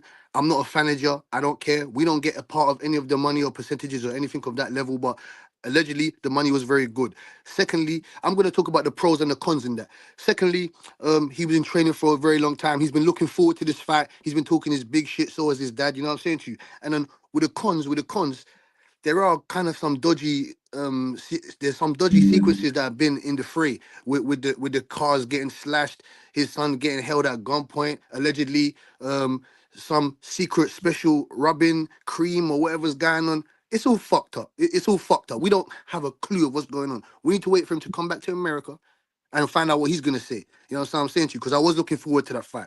I wanted to see how Shakur Stevenson was going to deal with that kind of pressure. He's going to fight someone that's actually younger than him, hungry, you know what I'm saying to you, with decent enough power to give Shakur Stevenson some problems. I wanted to see how Shakur Stevenson is going to deal with that pressure. Maybe not educated pressure, but it was going to be athletic ferocity or pressure. You know what I'm saying to you? So I was looking forward. I'm very disappointed in the collapse of that fight. I give the fighters the benefit of the doubt. We don't live fighters' lifestyles. Well, majority of us don't, especially professionally. So we have to give these guys the benefit of the doubt until they come out and tell us what actually what actually occurred in the situation. You know what I'm saying to you? I'm Yeah, just looking forward to seeing Shakur Stevenson perform on the weekend, no matter who it's against. I just want to see him perform. He seems focused. He seems very, very poised to put on a epic performance. And it's not his fault. So don't blame him for his next opponent or whoever it's going to be. It's not his fault. yeah. So we'll see about So, that. so Butch, what's your favorite card or your favorite fight on the card? Butch and Bevo, your boy Bevo, he's gonna get no, sorry, yeah, your boy Bevo, he's gonna get packed up. He's gonna get packed up Oh, and hell sent no, straight back to hell no. yeah, he's gonna get packed up. You said you sat there, Naji, drinking on that exclusive, expensive orange juice. You sat there and said he has to let his hands go. Do you know what that equals to? That equals to more pounding, more beat, and more of a better, much better beat down. My boy Baterviev, that Russian beowulf, that Russian Terminator, that guy came in there with a bum knee, 60% knee. Now his knee's 85, 90%. You're gonna find out what that power actually. You're gonna find out about that ramrod jab again. You're Yo, gonna Butch, what? last fight he was just hitting all arms and gloves. Butch, he No, ain't no, barely no, wasn't no. even landing no clean shots. I ain't see Listen, a clean shots. Clean barely, shots, barely. man. Okay, what clean shots was Bevo landing in the championship rounds? Because he lost those 2 championship rounds. He was getting punched all over the ring for the last 2 rounds. You gonna lie? Are you gonna lie and say he wasn't? I don't think in the 12th, maybe the 11th, maybe the 11th. The 12. And, Maybe and another thing you didn't mention. What lacks in Bevo's game, which he was complaining about? The inside game. He has none. He has no inside game. That's been Bevo's downfall for the past however long when he comes up against strong, core strength, elite balance fighters like someone like Baterviev that's got elite balance. He's got elite strength. The power is incredible. The people are saying when he hits you, it feels like you're going to heaven. You understand what I'm saying to you? It feels like they're on the way to heaven, man. Did you hear what Lonnie B said? Did you hear what these guys are saying about this man's power? Come on, Yo, man. but Butch, here's the thing. All right, here's the thing is if B-Ball can get in there and clinch him, and reset the action, he gonna struggle. He gonna struggle. He's That's what you gonna got to do. struggle. No. You're forgetting. He's a power boxer. He can box you with power. You know what I'm saying to you? He can cut all of real estate off. What he's gonna do to it might be a shorter stoppage. It might be a quicker stoppage this time. Even though he didn't stop him the first time, he didn't. He did not. Bevo done very well. He showed me that he's a real Russian junkyard dog. You understand what I'm saying to you? But someone like Baterviev, no, this is a different playing field. Different type of elite power. Different type of. He showed us how he can think in there. He showed us how he's not just a power puncher. He showed us he can box with the best. He showed us his footwork. His footwork was elite. It was very great technical fighting in there when it came to Bevo and Baterviev. I'm looking very, very forward to that bout. And I told you, Naji, thank you for having me on your platform. I want to break down multiple other fights. I don't want to get stuck on that fight. You get me? Yeah. I got my boy Danny Dubois. That's a great 50-50 fight. You said Joseph Parker's got the better feet. Where was that footwork against Joe Joyce? Where was that footwork Come on, that's the against old Parker. Dillian? No. Where was that footwork against Dillian White? Where was it? Where was that footwork, man? Where You was that know he's footwork gotten against better. Zhang? Slow But ass Zhang caught him. Slow you ass know he's Zhang gotten caught him. better. Yeah. But listen. He's coming up against a guy that's been in there. Usyk, Hergovic, Jerome Miller, AJ, back to back, man. What are you talking All right, about? hold on, Butch. Let me, because I got mad people in the queue. Let me just pick one more fight that you want to give me to break down, and then I'm gonna go to Aliyah Israel. Listen, man, we got Hamza Shiraz. None of you Americans have got any guys at 160 to beat that man. The Hamza Shiraz hitman. You know what I'm saying? Hitman Han Shiraz, man. That guy comes with elite jab, elite thought processes in there. He knows what to do in certain close quarters when it comes to someone like Carlos Adams that's got no real footwork. His power's a dud. He doesn't really have no education how to control mid-range. He doesn't even have an inside game. He's all over. He's all discombobulated. He doesn't really have a punch package. All he's gonna be looking for is a big overhand right that ain't gonna do shit. So I told you, man. We coming to take that belt. Come take that belt, and then we want Zanabek, and we're gonna unify. And whoever wants to smoke, you can come up to 154, come up with 168. Listen, we're there. Hamza Shiraz is the real deal, and my boy Buatsi gonna get the job done. And Ajayi Kabayel, he's gonna slay. We're gonna give Zhang some fried rice Oh, hell, with a knockout. going too far. with a knockout. Hey, Naji, man, I love your platform. Keep doing what you're doing, man. You got a great smile. You bring great energy, great positivity to the platform and boxing. We need you in the boxing to keep exposing these guys. We love that Terence Crawford interview also. You get me? This is what we want. This is what we want, and we're gonna keep getting it. Support Naji. Naji, I support every movement that you do. You get me? You stay positive. You stay focused, my G. You get Yo, me? big rat juice, man. Thank you. When I'm in the UK, I'm gonna hit you up, brother. Hey, yo, no, Naji. When you come here, I will look after you. Me. So you better shout me, let me know what's going on, man. Please. You get me? Yeah, I got you. Good looking, Butch. All right. Yo, I ain't gonna lie. I love Butch. Butch is one of my favorite callers on here. Butch is crazy, but I love him, and he know boxing for real. Let me get I'm gonna get Elijah Israel and then Solidus T after that. My bad, y'all. I'm trying to get to everybody. It's a lot of people in the queue. What's going on, brother? What's going on, good brother? How are you, man? All praise to the Most High, man. Hey, man, I'm glad to be on the show, man. Cigar Talk for sure. Yeah, I appreciate you pulling up, brother. Yeah, man, I don't want to be long, man, but I'm proud of you, man, giving your flowers, man. Continue to do what you do, man. Thank you, bro. Bruh, this is all opinionated. I don't really like to give opinions, man. I had Schofield, number one, winning. I had him beating Shakur. Yeah, I had him beating Shakur. Again, Shakur, very elusive, strategic. He's a good fighter, but I believe the pressure and the switching was going to be able to get to him. But now we're hearing, quote unquote, that you're hearing a lot of things. You just saying he was poisoned, and they saying they pulled him out. I believe Shakur was scared. I ain't gonna lie to you, bro. Whoa! How does that? What does that have to do with Shakur? How do you? But what I'm saying is now look. So we're so close to this fight, and all of a sudden now they're pulling them out. It's been a lot of things going on. You know what I mean? Far as I'm not saying it's Shakur, him personally. I'm not trying to hear to say and blame nobody, but that just don't sound right, bro. Let's think about that. That don't sound right. I don't believe at all. And like I said, I don't really know too much about Schofield. I was just watching some film on him. I'm like, man, he's a big kid, very strong. He's all right. You know what I mean? I've been watching Shakur for a minute. But when I'm looking at the style and the aggressiveness, and Schofield can box. He can box too. You know what I'm saying? And he can slug it out. But at the end of the day, I'm looking at this thing, man. It don't look right, bro. It don't look right. But what do you think happened though? Like, what do you feel like happened that caused the issue that they had or I can't say that they pulled out, but that the commission didn't let them move forward? I'm looking at the business side of it. If he would have fought and Shakur would have lost, that blows the chances of him fighting Tank at that particular time. Now Schofield is pretty much the head honcho in charge now. So, like I said, that's just my strong opinion. I don't really know. We all going off opinions. We really don't know. But I believe to go off with Schofield winning, that blows everything up. Now we may hit Tank and Keyshawn, whatever the case may be. Shakur goes down to the bottom total pole. You see what I'm saying? So you really feel like Kid Austin was gonna beat Shakur? You was I had Kid Austin taking them out about 8-9. Oh, stoppage? Like a stoppage? Stopping him, really hurting him. Ooh, wow. I had him hurting, and that was the top. I was really looking forward to that fight. The second one now is Dubois and Parker. You know what I mean? Or Virgil and Bergamov. When am I saying this right? Yeah. So other than that, man, that was it, bro. But I had Schofield really doing this thing. I may sound delusional to some people, but like I said, this is boxing. Yeah.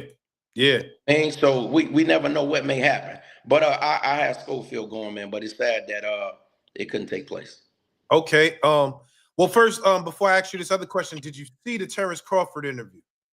I checked it out. Dope. All right, cool. I just gotta make sure I gotta promote the interview. You know what I'm saying? No. It's dope, man. And like I said, you're making your rounds. So most definitely proud of you.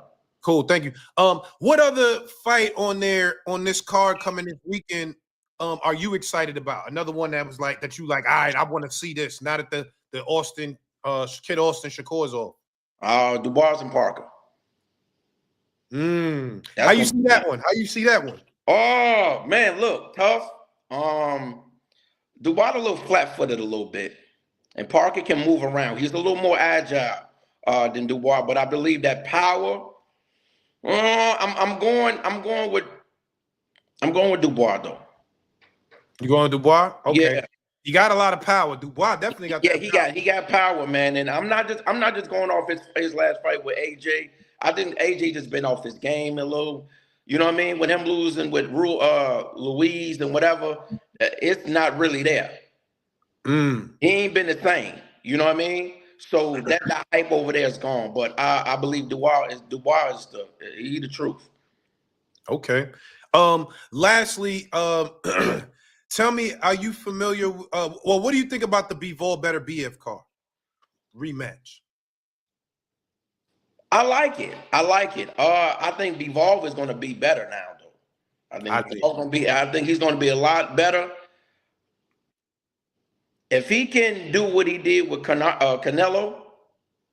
Come with that energy, box, stick that jab out there, be good, be able to fight on the inside. He'd be great. But I forgot how would you say his name? The other guy, Better that Baturbiev or Batur. Turkey. That dude a beast though. Yeah, he is. He hits Ain't hard. no punk, man. He is a monster. So I'm holding 50-50. 50-50. They saying you look like Genuine in the chat. Oh, come on, y'all. Then stop. No, stop. All right, man. Yo, how you say your name? Elia Israel? Eli. Oh, Elia. Yeah. All right. Yeah, I appreciate you pulling up, my good All brother. right, Thank King. you, man. All All right. right, blessings to you, man. Later. All right. All right, let me get Solidus T. Solidus T, what's popping? Yo, you on mute, good brother. My fault. Yeah, first time caller. Well, I appreciate you pulling up, man. Thank you. Yeah, this is going to be a epic card. I was looking for the first of all, to respond to that last dude, no disrespect to him, but he tripping if he thought Kid Austin was going to beat Shakur. Like, Shakur is way too elite Kid Austin is good. Don't get it messed up. He's a good fighter, a good young dude, but Shakur is way too elite. Like, he was just going to pick him apart with his counter. Because, Shakur, he got like near perfect reflexes and counter punching ability. He was just going to pick him apart the whole fight. Like, Kid Austin, he was going to put up a good fight, but he wasn't going to beat Shakur. I'm actually surprised somebody would say that, because I've never heard nobody say they had Kid Austin beating Shakur. That last dude surprised me. It's a lot of people in the chat that was saying that too. Like in the chat, a lot of people I saw was saying that. Yeah, that's a shock, because Shakur is too elite. Like, there's only 50-50 fights for Shakur. There's nobody there's nobody that you can say is going to beat Shakur. It's all 50-50 fights, whether it's Tank, which I don't think that fight's going to happen. Devin, that's it. It's all 50-50. You can't say somebody's going to beat Shakur. Shakur's too good. So that was really surprising. But this card, and it touched on the Kid Austin, I heard he pulled out because he couldn't make the weight. So that's unfortunate. So shout out to him. But this card is going to be really good. The other fight that I'm looking forward to is, even though he lost to one of my guys, I like that Madrimov dude. I think that him and Ortiz is going to be a good one. That's the fight I'm looking forward to the most. That might be, especially now that the Shakur Kid Austin fight is off, that might be the fight of the night. Yeah. How do you see that fight? Madrimov versus Virgil Ortiz. Is it Madrimov or Madrimov? I've been saying Madrimov, but I could be wrong. But that's just what I've been saying, though. Because I rewatched that fight. They were saying the fight with TC. They were saying Madrimov. But no, I think I got Madrimov winning. I say 9th round stoppage, Madrimov. I think his style, like he could fight on the outside and he could fight on the inside. He can press you, and then he can like do long range. And I think that's going to give Ortiz some problems. And I can see him like catching them late and then getting them out of there. So I got Madrimov by TKO 9th round. I can see that. I can see that too. I ain't gonna lie. That's a good pick. What about the rematch? The big rematch. Baturbiev better be Bivol. The one thing this fight showed me was Baturbiev is a really good technical fighter, because he's known for kind of like he reminds me of Benavidez. Like, he's known for just beating the shit out of people, just beating you down. But the first fight showed me that he's really good just technically boxing. And I thought Bevo kind of slightly won the last fight. I kind of think that was a robbery, but that shit old. But as far as what I think is going to happen, I think it's going to end in a draw. I think it's going to be a draw because I think this is going to be a trilogy. I'm not mad at that. Take the draw. I'm not mad at that actually. Because another thing this fight is doing is kind of bringing back the rivalry. Because I feel like that's one thing that boxing is missing. There's no rivalries anymore. This fight kind of bringing back a rivalry where you got two guys that's fighting each other multiple times. Because I think Benavidez and Morrell need to follow suit. I think they need to fight again instead of just fighting once. But more so like in the heavyweight division only, right? Like Fury and Wilder was that. Right. You know what I'm saying? Joshua fought Usyk twice. You know what I'm saying? I feel like the heavyweights might run it back a little more than everybody else to me. Yeah, because I want to see the lower weight classes do that. Yeah, that makes sense. What you think about the Hamza Shiraz versus Carlos Adames? I say it's Adames. Ooh, you got Adames on that? I think Shiraz gonna put him out, brother. That's a tough one. That could be 50-50. That could go Shiraz's way too. I'm gonna go with Adames though. I'm gonna give Adames that. Okay. All right. Well, what did you think lastly, man? Just, Kid Austin pulled out, or not pulled out, but, what did you think just around the whole situation? What's your feelings around everything around him not being able to fight no more? Yeah, it's unfortunate. Something did kind of seem off, like it wasn't going to happen. And then it turned out that turned out to be the case. But I respect him though, because, he challenged a top guy and was willing to fight, but just some bullshit happened at the last second. He couldn't make weight. So now that fight's not going to happen. So that's unfortunate. So yeah, it felt weird. Like, and then I heard the interviews where Shakur was doing, because I'm a Shakur fan. I really like Shakur Stevenson. He's a really phenomenal boxer. But I heard the interviews he was doing where he said that he didn't think he was going to fight, and turns out he was right.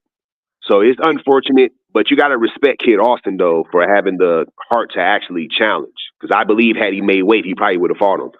So what I think is going to happen with that is they're probably going to pit him against Dula now, Kid Austin. Because Shakur, Dula Mason?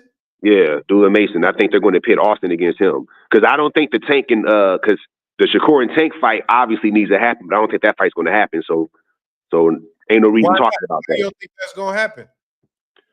Because it would have happened by now. Why would you wait when you could just fight? He could have fought Shakur 2 fights ago. I don't see why not. That's a 50-50 fight. And I just feel like that fight would have happened by now. I don't see why they would wait. I don't understand that. So I don't think it's going to happen. Because I think Shakur in probably like a year or 2, maybe 3, he's probably going to go to 140. And if we believe Tank, he's going to retire at the end of this year, like he keeps saying. So Shakur is probably going to be out of the weight class, fighting at 140. Yeah. So that's what I think is going to happen, like 2 years from now. So yeah, I don't think that fight's going to happen. Okay. All right, yo. Well, listen, brother, I appreciate you pulling up, man. If you ain't see that Terrence Crawford interview, make sure you check that out, bro. Hey, could I ask you one quick question about Terrence Crawford? Sure. What's up? I saw the interview. It was a dope interview. I'm a Terrence Crawford fan, but I got to be honest with you though. I hope this Canelo fight don't happen. I'm actually scared for him. What's your opinion on that? You really think he can handle that? Pause. Yeah, you know what? I do, brother. I really think that, the guys that have given Canelo trouble historically are guys that can really box, right? Like, we're talking about even before, older Canelo, not older, younger Canelo is Landy Lara. You know what I'm saying? Gave him a lot of trouble. A lot of people thought Lara won that fight. Obviously, Floyd did what he did. Bivol did what he did. I just think that Bud has the boxing skills and distance control that he's going to give Canelo a lot of problems in terms of not being able to set his feet and throw those big bombs. I think Bud got enough left that he could still use lateral movement in the spots that he needs to make Canelo have to work, you know what I'm saying, to try to get inside. I think also standing next to both of them guys, you know what I'm saying? I interviewed both of them. Yeah. I think Bud is a little taller and like his reach is longer. Like it don't. Canelo's a really little guy. Like I know he fights at 168 and he went to 75, but like even standing next to Canelo, I remember when I interviewed Canelo and we did a face-off. I was like, "Yo, let's do a face-off for the cameras and shit like that." And we did a face-off, and I'm looking at him. I'm tall. I'm 6'5", but I'm Right. looking down at this guy, and I'm like, "This is a little guy." I started in my head. I'm thinking I might be able to take this dude if I, you know what I'm saying, like in my head. But I'm just saying is Bud is physically. Like he got his physical attributes are like he's a little taller, his arms are longer, and I think that combined with the footwork and the distance, and Canelo, I think to me has slowed down a bit since the prime Canelo. I think Bud really does have a chance, man. I really do. I just think that it's too much weight to cover. I mean, you've been fighting at 47 all these years, one time at 54. Now you're going to jump up 2 more weight classes and fight a guy that's technically a light heavyweight, because Canelo is technically a light heavyweight / super midi because he fought at 75 multiple times. That's just too much weight for Crawford to cover. I don't think that's wise. This fight would only make sense if it was like a catch weight, but Canelo's not doing no catch weight. So this is just a bad matchup that don't make sense. I would like for Crawford to win because I think just based on skill, talent perspective, no weight, no power, Crawford's the better boxer. But the weight, Canelo is strong. Canelo, one of the top 3, top 4 hardest hitters. We get hit clean by Canelo, it's probably going to be lights out. I mean, you ain't never been hit like that before. Terrence Crawford, the truth, though. But I'll say this, though. If he's able to go through all those weight classes and beat Canelo, Terrence Crawford, the greatest fighter to ever live, if he pulls this off. If this fight happens, he's the best fighter to ever live. Ever lives a little too far for me, but top might 5. As well. Top you 5. might as well. If he pulled this off, you might as well. Damn. All right. Well, yo, listen, man. I appreciate you pulling up, man. Thank you, brother. Yep, no problem. Yep. All right. Yo, let me get B. That's Leon. B. That's Leon. Yo, what's poppin', Naji? Like, hey, Brethren, what's good? Yeah, man, I'm good, man. Hopefully you're going to be good when you go Barclays, because apparently that interview really upset certain people. Oh, yeah, man. Tank is mad at me, bro. Tank is mad. But what else is new? He mad at me. Every time I drop an interview, it seems like he get mad. No, for real, man. You might need the few the people from, Queens and them. You know what I'm saying? We deep, man, heavy. Oh, yo, you're wilding. Come on, Edward. Yo, you on timeout for this comment, nigga. Hell no. Nah. Timeout. Edward, you on timeout, nigga. That's the yo. Yeah, nigga wilding, boy. We don't do that over here. Wrong channel, brother. Timeout. Take a timeout. So B, tell me what you think about Kid Austin not being able to fight Shakur this weekend? This is what I'm gonna say. I think he couldn't make a weight, and that's obviously unprofessional and shit. But like, it's whatever because he was looking big as hell. When I was seeing them do the interview, I'm thinking to myself, "Raw, can this guy still make 135?" I'm thinking, okay, but next when you hear that he's poisoned and stuff, but. Truth be told, man, his dad talks a lot of shit, and that guy's a fraud. It's as simple as that. Because I don't want to say, because Kid Austin don't really talk like that, but his dad be doing so much, all of that woofing and stuff, talking about, someone in Shakur's team poisoned them. No, maybe you poisoned your own son. Maybe you poisoned your own son to get out the fight, because you feel like, fuck, man, I can't beat him. His stock's going to go down when Shakur steps on him. And that's why I did what he did. Because truth be told, why wait until now to do all of that? Like you could have been not took the fight and all of that. You know what I'm saying? No, of course not. I just like why do what? No, do you know what it is? I think it was just clout chasing. That's what I really think it is. It's like because has it kind of got his profile up? Yeah, but like, at the same time, it's just like that's like we ain't. But you don't think he would want to get the money? That's why I'm like, you just letting a big payday like that go? That's crazy. You have to remember, his promoter De La Hoya did not feel comfortable him taking that fight. Like De La Hoya made it clear, calling him, Shakur wants to fight my prospect and all that. Like if your whole management team is not sure on that, you don't think that's like doubts also creep into the actual fight and stuff. Yeah, maybe. That's exactly how that's exactly how I see it. So, and truth be told, if I really felt like if that fight had went on, it would have been kind of looked like Caleb Plant against fucking McCombie. If I was to keep it real, like obviously, like he would have come out rushing, throwing some combinations, except for like they're just going everywhere. They're hitting thin air. They're eventually Shakur will just actually, I like step that on this guy. So for me, I think for his record to keep building it is a good thing, but for boxing fans, it's nonsense. Because the thing is, everyone's all gonna get onto Shakur, be like, oh, look at who he's fighting next, and this one ain't his fault. Like, who are you gonna find with like 5 days or 4 days replacement? Like, that's really good. Yeah, there's no way, and it's so many people lined up for fights right now too. So it's like, you know what I'm saying? Yeah, exactly. That schedule be stacked and stuff, but it gets like that, man. But with the card that I'm seeing with the Saudi card, that Saudi card obviously is looking proper now. Obviously, I got Boatsy beating like Smith, probably decision. Okay. Who's the other one that Zhili Zhang and Kabiar one? It's been like I think Zhang is out of his prime enough for Kabiar to be able to beat him using obviously like the body work, the movements. I don't think he KOs Zhang. But I think it'll just be them ones where he just gets outpointed. But I think it'll be good entertainment. Cavalier beat the shit out of Frank Sanchez, so I'm very impressed by his last performance. No, but exactly. Big Bang Zhang is my boy. Big Bang Zhang.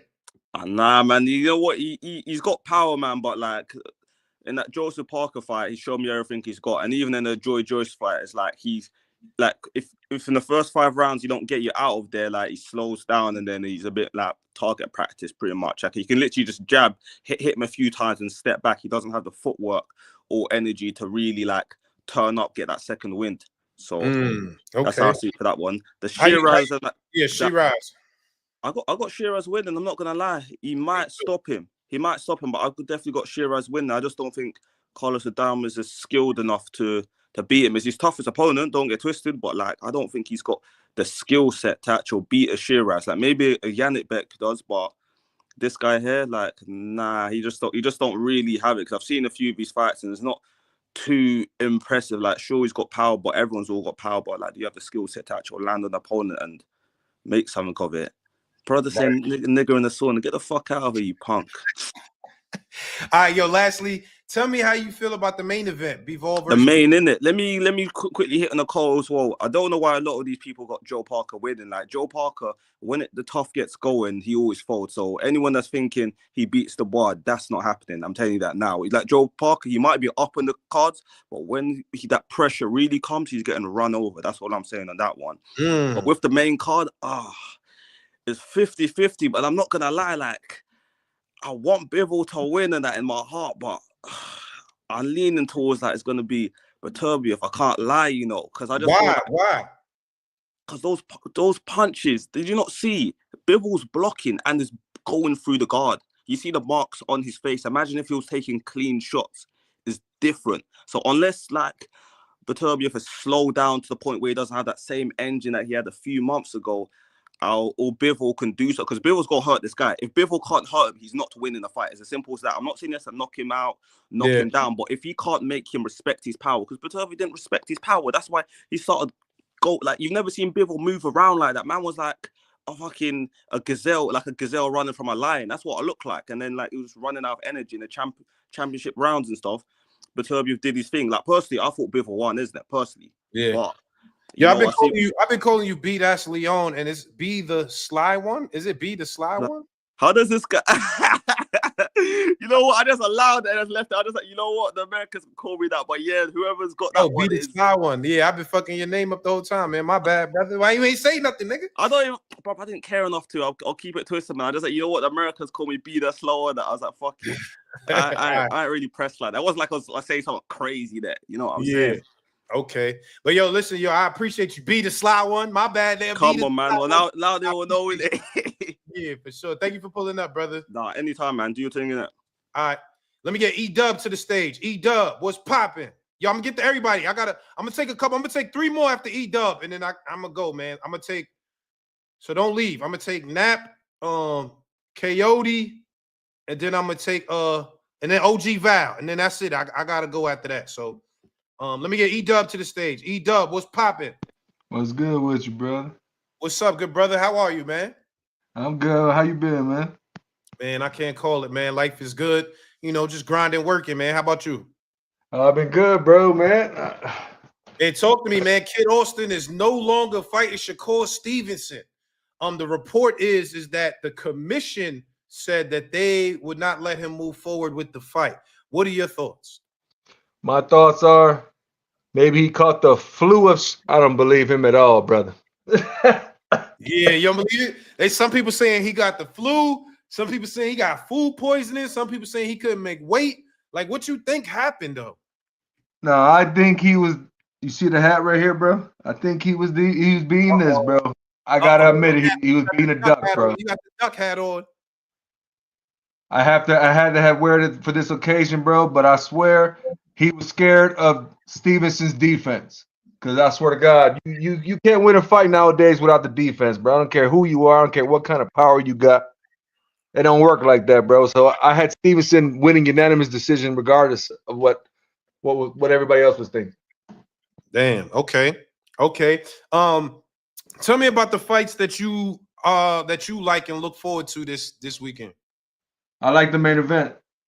Yeah, I like I that. like the Stevenson fight, but now my goal to watch is the main event and also the Ortiz fight. The Ortiz fight might be a shock to everybody. That might be the match of the night.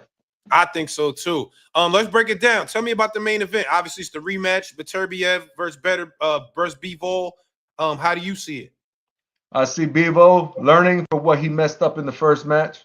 I see him like when you draw a picture, bro, and you just like freestyle the picture. You don't know what you're really doing. But now Bevo's gonna paint a masterpiece, bro. He's gonna change the whole match. It's gonna be all different, bro. I got Bevo winning split decision, and he takes it.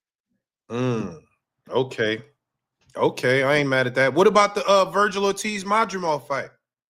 I think that's gonna be a banger, bro, because you've seen how Madrigal was fighting Crawford, bro. He brought it to him. Sure did. I think this might be an upset. Madrigal might beat Ortiz, bro. That would be the shock of the night, too. Might be the shock of the year. I think Madrimov gonna beat him, to be honest. See, I agree with you, brother. That's why I subscribe to you. You keep it real. I like your channel, bro. I keep watching you. I love it, bro. Man, thank you, man. Yo, last one. What about Hamza Shiraz versus Carlos Adames? I got Shiraz winning that match, bro. Oh man, yeah, we on point. That's you seeing it how I'm seeing it, brother. Hey, you got to, bro. That's the thing. You're not a boxer fan. You're a boxing fan. That's the difference, bro. Right. No, that's a fact. Well, listen, man. Yo, E-Dub, I appreciate you pulling up, my good brother. Don't worry about it, bro. And I'll spread the word. Subscribe to my guy, and you have a nice night, bro. I appreciate that. You too, brother. All right, bro. All right, let me get Nap to the stage. What's popping? Can you hear me? Oh, thank you for having me up on here, Naj. Yeah, for sure. If you don't mind me asking, I'm from New York, from Queens, Where? bro. Swear, I'm from Astoria. Oh, you from Astoria? Yeah. Okay. I live in Seattle right now, though, but I'm gonna take a shot just for you having me on here. Hold up. Oh, let's do it. Okay, my boy. You about to let me go, bro? Julio. There you go. It's Tito's, bro. I can't drink tequila. Oh, you got the vodka. All right. Yeah, but fucking yeah, man, that shit is sad, bro. I'm super sad. I wanted to see at least a good entertaining fight between Shakur and Kid Austin. And I feel like that fight would have brought Shakur Stevenson stock up because we know Floyd Schofield comes out there to fight. He doesn't come out there to box, he comes out there to fight. And I'm just sad, man, because now we're going to see another Shakur Stevenson born performance. And I'm not trying to watch Shakur Stevenson born performances. I love Shakur, though, because he's an East Coast kid. But he's just not a fan-friendly style. And that's the fact. Yeah, you think like whoever you thinking whoever they put him in with, like the replacement, you feel like it's gonna be a boring fight? It's gonna be a boxer. It's not gonna be a fighter. It's gonna be a boxer, even though the same thing, but you know what I mean. Like, I want to see someone go out there and really try to hurt Shakur, and which I think Floyd Schofield is really preparing for. And unfortunate that he had to pull out because he was gonna get beat up, but at least it was gonna be a good fight. So, but what do you think about that? What do you think is the cause of him not being able to fight? I don't fucking know. His pop, maybe. I think if he got sick, he got sick. I don't know. I'm not in fucking wherever the fuck they at right now, like some Middle Eastern country. Yeah. I think he got sick. It's kind of random. With that, like he got sick. I don't know, bro. It's hard. It could be I don't know. It could be a weight cut issue because a lot of people like to lie when they can't really cut weight. It could be he got sick, bro, but it's unfortunate. It's really unfortunate. Yeah, right. I hope Shakur Stevenson doesn't stink up the card. I'm just saying. Because that's a Okay. great card. That's a great card. What other fights on there that you was looking forward to? Oh, Madrimov and Ortiz. That Yeah, fight, I like that one. I think Virgil Ortiz is one of the most overrated boxers ever. Talk that talk. Ever, Talk bro. I that don't know talk. why people dick ride him. I think it's because he's Mexican. He Mexican, right? Yeah, he Mexican. Why Yeah, do I you think say that though? Like, break that down. Why you feel like that? because I think he's a sloppy fighter. He uses his defense is okay. Actually, his defense is mid. Like I feel like he's very confused. When I watch him, he goes from a high guard to like a little weird Philly shell. And he's just like sloppy. I don't think he's that good in my personal opinion. I don't know how people were saying Boots was ducking, bro. And I could be a little biased to Boots. I fuck with Boots and his Yeah. shout out to all the Boots and his fans in here. But yeah, I hope Madrimov knocks him out cold. That's just my personal opinion. Yeah. I hope Ortiz is unconscious on Saturday. Okay. I ain't So mad at sick that. of All that right, dude. what you think about the main event? The I rematch. got better Biev. I seen in the last fight, Bivol, he started to wither throughout the later rounds. Starting from like round 10, he started to get really slow and really stop moving. And he was getting bullied. And a lot of people don't like to mention that. In those later rounds, he was getting bullied. Bivol was pushing him around. And that's not good optics for the judges to see you getting bullied. So I think better Biev knocks him out. Not knocks him out, probably wins. And I usually lean towards the fighter who won the previous match in the rematch. Yeah. Okay. Nah, that makes sense. That makes sense. Yeah, they say you look like Lil Tecca in the chat. I fuck a little Tecca. He from New York, and this nigga Yeah, is eater. Your last question. How do you see the fight with Big Bang Zhang versus Caballero? How you see that one?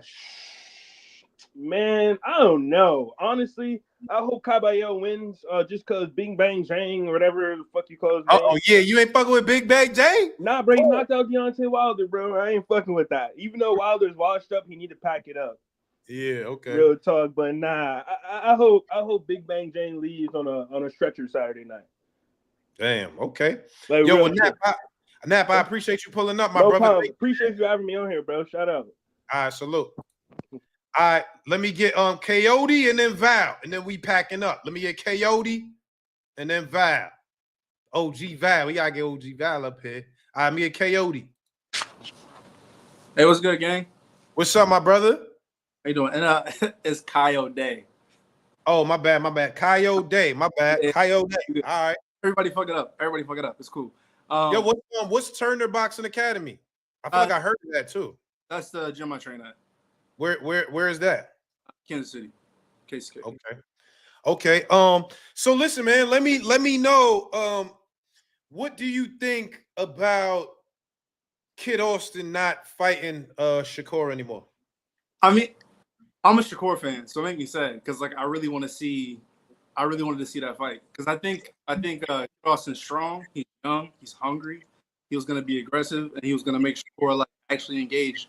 And I think that people forget that like when you look at like early Shakur, like people who wanted to like actually step to him, he was piecing people up, and I was excited for that. I was excited for that a lot. I don't think it's anything like crazy with the whole like conspiracy type shit. Like I think he got sick via like maybe just like being in a different like overseas, something like that. Maybe something that he ate, or maybe he couldn't make the weight and he was working too hard to make the weight and got himself sick. I've done that before. You a fighter too? Yeah. Nothing crazy, amateur. But yeah, so I think that's kind of what it comes down to. And I don't agree with the duck and talk. Like that's crazy because like as a fighter, like no one's really scared of anybody, not really. And like if you were scared, you wouldn't be fighting in the first place, like at all, especially not as a pro. And at the same time, it's like him being this early in his career and getting a fight like that with somebody who's been compared to Floyd, it doesn't make sense for him to just duck. Like that's crazy. That's crazy. So yeah. Okay. All right. So you're not buying into none of the conspiracy theories and none of that. Like I think they're just embarrassed to admit they missed weight because like you're early in your career. You're going into a very big fight on a very big card. Honestly, probably one of the best cards we've seen in recent years. And it's not a good look to be missing weight this early in your career. It just isn't. And nobody wants to fuck up. Okay. Now that makes sense. Can you tell me which fight on this card coming up this weekend is most exciting to you? Honestly, man, like bro who was on here like a few people ago was talking about how Bivol and Better Biev might do a trilogy, and they're the most exciting ones to me after the Shakur fight, just Yeah. because I see that coming too. I think Bivol wins. I think he recognizes that he shouldn't have let up in the last round. I think condition is like on another level in this go round, Yeah. and I guarantee that I think he really puts it on Better Biev this time because I don't think Better Biev can outbox Bivol. His legs is too great. He moves too much. He throws a lot of punches, and he's stronger than people give him credit for. Like I think he's like you could see him really cracking on Better Biev, and it was giving him pause. So I think that Bivol takes this one, and of course Better Biev is going to want that get back. He's never lost before. He's not that Yeah. everything except for Bivol. So like a trilogy just makes sense. Okay. What you think about the Madrimov and Virgil Ortiz fight? Man, all right. So like that was kind of crazy because I remember those talks like a couple years ago about like between like Boots and Virgil fighting just to get the opportunity to fight Crawford, and now he's fighting, and people are like, "Oh, Madrimov's going to do him up. He's going to like yada yada." I haven't seen an Ortiz fight in a while, to be honest, but I do believe that he's a lot tougher than people think he is, and he's just like I sparred a lot of Mexicans, bro. They're just different, bro. They're different. Well, like how though? What you mean? Like when you say they different? There's a lot of guys that just don't go anywhere, no matter how much, how hard you go at them. Like they don't yield. They don't know, like they don't know how to. It's not in them to like back up or whatever. I don't see him getting stopped unless it's like a technical thing. Maybe he's like bleeding somewhere or whatever, and like a doctor calls it off, steps in. But I don't see him like quitting, like getting dropped or getting hurt to the body. Like I don't see that happening. I just don't. I think he's too strong for that. I think Madrimov beats him, or rather, I should say, has the better chance. He moves really good. He's got great counterpunching abilities, and he's slightly unorthodox. Like he's not like he has like a weird sort of style that's like it can be hard to pin down. And I think that's why Crawford didn't get the knocked out. But if you notice in those later rounds, everything he was doing was getting countered. It just took Crawford a minute to figure it out because he's a little awkward. Right. Okay. Lastly, tell me about Dubois and Joseph Parker. So I watched the press conference. I don't know a whole lot about Parker, and the only thing I know about Dubois is he knocked out AJ. And I mean, I know power can win fights for sure, but what I've been hearing is Parker's got some great legs on him, and I think we're kind of entering this era of like fighters being like, fighters are being like a lot more like aware of like how important it is to move. Like we got Bivol, who's like a big man moving around all 12 rounds. You got Matt, who's mad moving around all 12 rounds. So it's like I think Parker probably has been like taking notes on like the things you need to do to be successful. So I think Parker has a better chance just because of his footwork. But at the same time, if Dubois can catch him, I mean, that's heavyweights. With heavyweights, the skills honestly matter, but it doesn't matter when it comes down to the power because everybody can knock anybody out in that. Yeah, that's a fact. So, and I got Big Bang Zhang. I fuck with him heavy. Yeah, that's my guy, Big Bang Zhang. Every time I see him fight, I'm like, nah, that nigga's tough. I like him. Nah, for sure. Okay. How you say it again? Coyote. How you say it? Coyote. Yeah. Coyote. All right, cool. Yeah, I appreciate you pulling up, good brother. Thank you, man. Likewise, appreciate it, man. All right. Y'all ain't gonna lie, chat. Y'all niggas is funny as hell, bro. Yeah, chat. Y'all niggas is crazy, bro. I love the chat, man. The chat is one of the best parts of Cigar Talk. I'm not gonna lie. Y'all are fucking insane in that chat, bro. All right, before I wrap it up, man, I gotta bring the OG up, man. We gotta hear from the OG before we pack it up. OG Val is in the building. OG Val is in the building. Let me get the OG up here. Pack it up. OG Val. What's up, Naji? Cigar Talk. What's happening, man? What's up, good brother? How are you, Val? I'm good, man. I ain't going for the okie doke, though. Yeah, tell me, because I know, listen, Val, you one of Shakur's biggest supporters on here. You hold down Shakur. Tell me, how do you feel about Kid Austin not fighting no more? I'm not going for it, Naji, because if you can recall, Shakur been calling this out, and I think Kid Austin dad is trying to play into that hand. I wouldn't even be surprised if Kid Austin be ready to fight Saturday, bro. Oh, I that think they're trying to throw they Shakur switch it off up his square. and they come back. Huh? You think they're gonna switch it up and actually come back to fight? Yeah, I'm telling you, I wouldn't doubt it, bro. I'm telling you, because they trying to play tricks. They trying to play games. You know, they hoping Shakur do something that'll compromise, you know what I'm saying, his readiness for the fight, man. So if you shout out at Shakur tomorrow, tell him don't go for the okie doke, bro. Stay like he Mm, doing, prepare like he preparing for that fight Saturday. I'm telling you, don't go for the okie doke, bro, because I'm not buying it. right. Everybody just jumping on it and buying it, and I'm looking at Schofield dad. This is how he play games and play tricks. I'm not buying it, bro. Yeah, Okay. I'm not buying it. So you think they might be just doing all of this to throw him off? Yeah, to throw him off, man. Okay. I'm telling you. And if I they mean, not, then if they not, then so be it. But but I how wanna did I you wanna see? straighten up some things that I've been hearing, man, about my boy all her week, man. Shakur, man, the two fights that he done had that people said they disappointed on. The last fight with Autumn, shutout fight, pitched the shutout, unanimous decision. Like, where's the hate coming from, bro? And then the fight with what's the boy name? Who, De Los Santos? Yeah, with De Los Santos when Shakur had the one hand. Okay, bro, that still was unanimous decision with Mm, one hand. Like, I mean, I understand that folks ain't getting they money worth as far as entertainment and all that, but if you really look at the skill set of Shakur, anybody else be in them fights, bro, they take a L. yeah, He not only do he not take a L, he don't even take a split decision, bro. that's So I'm true. trying to find out what people is looking at, man. You know what I'm saying? But I guess being that people ain't had them gloves on themselves, then they don't really understand this game and really see this game. So I can understand the casual fans' perspective of it. But Yeah, I be hearing folks that call themselves knowing about boxing saying the same thing the casual fans are seeing. They seeing the same thing. And I'm like, man, what's happening, man? The brother ain't never cheated us in the game, man. Shakur ain't cheated us in the game, man. He loved his game, man. He loved his game. And his IQ is so off top. That interview you did with Terrence Crawford, he told you. He gave Tank his props. He said Tank slick, he can box, he got the power, all that.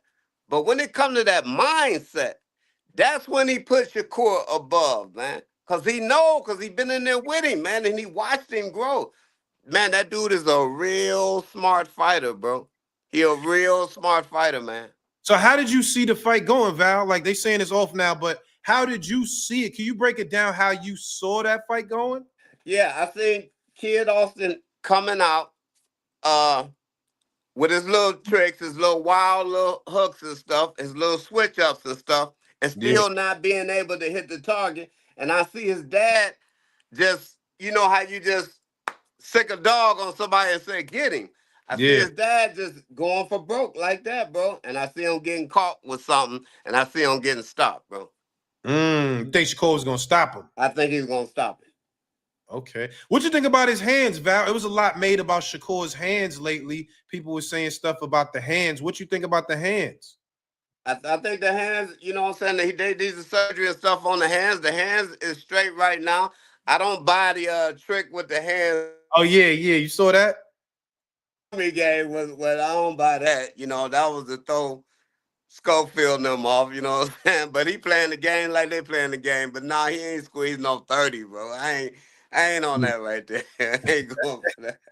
Cause Okay. Shakur's the type that let you believe what you believe. And a play into that. You know what I'm saying?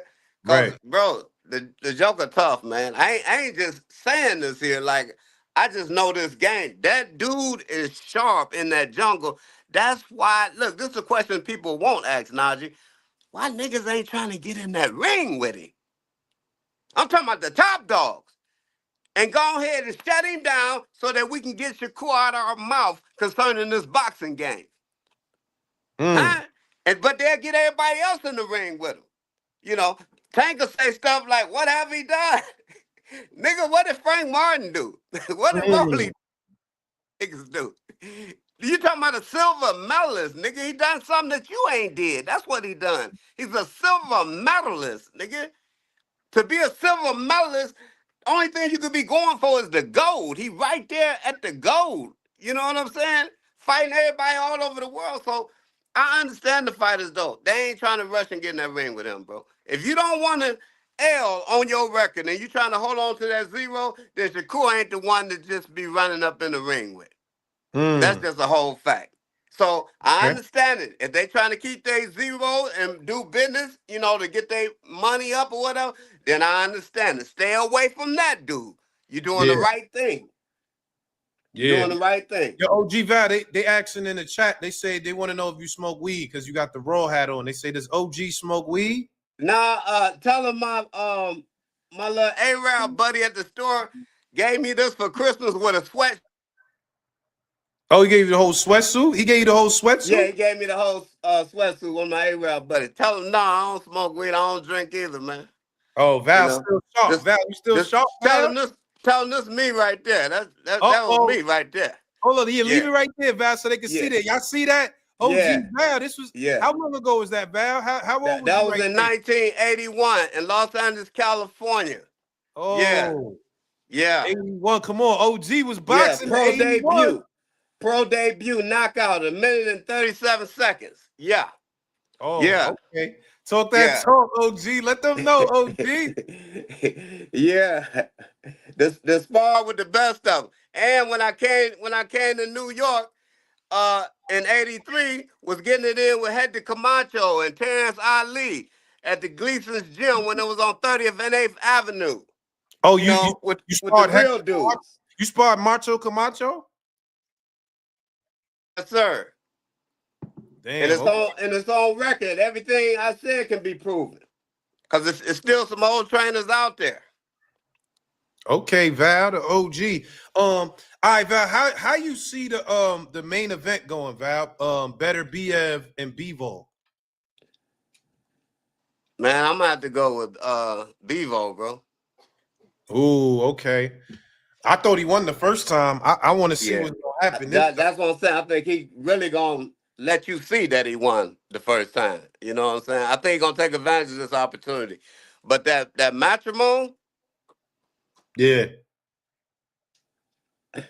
Madrimov or Ortiz? Yeah, that's tricky, bro. Ooh, I think Madrimov might stop him, Val. I ain't gonna lie. I think Madrimov might get him.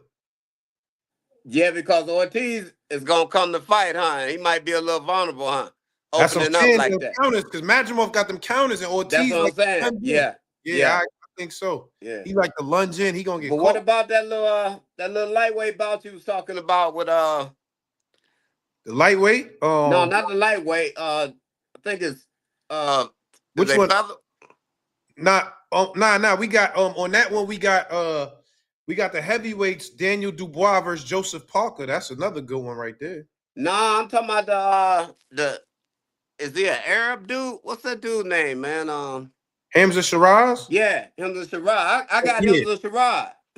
Oh yeah, me too. I like that kid. He tall. He got a good jab, some power. Yeah, Shiraz. I like him. Yeah, I like that dude, man. Me too. Hey, but we don't get Shakur this week, man. We definitely getting tanked the week after, ain't we? Yeah, that's right. That's right. The week after, bro. The week after. Yo, they want to know, are you on BoxRec? They said, can we look you up on BoxRec? On BoxRec? No, tell them I didn't make it to the 10. My last fight was at the Hyatt Regency Hotel downtown Los Angeles. I fought a pre-main what was it? Marty Monroe was the main event. His wife, Jean Dancy, was the first black female promoter in Los Angeles, California. And I fought pre-main on that card there. It was an 8-rounder. And then I ended up going to the joint, you know, so all that's some personal stuff, you know what I'm saying? Out there in them streets, doing some wilding out, man. Yeah, Kind of jacked off my, career, you know what I'm saying? right. But Nah, but OG, yeah, he was knee deep in the game though, right? yeah. Love the game. Sparred with Aaron Pryor for the second Aguero fight. You know Oh, what I'm Aaron saying? Pryor's a legend. OG, you spar Aaron Pryor? Yes, sir. Yes, sir. Huh? The Hawk, Aaron the Hawk Pryor. Yes, sir. And T-Man, one of the trainers he had, T-Man.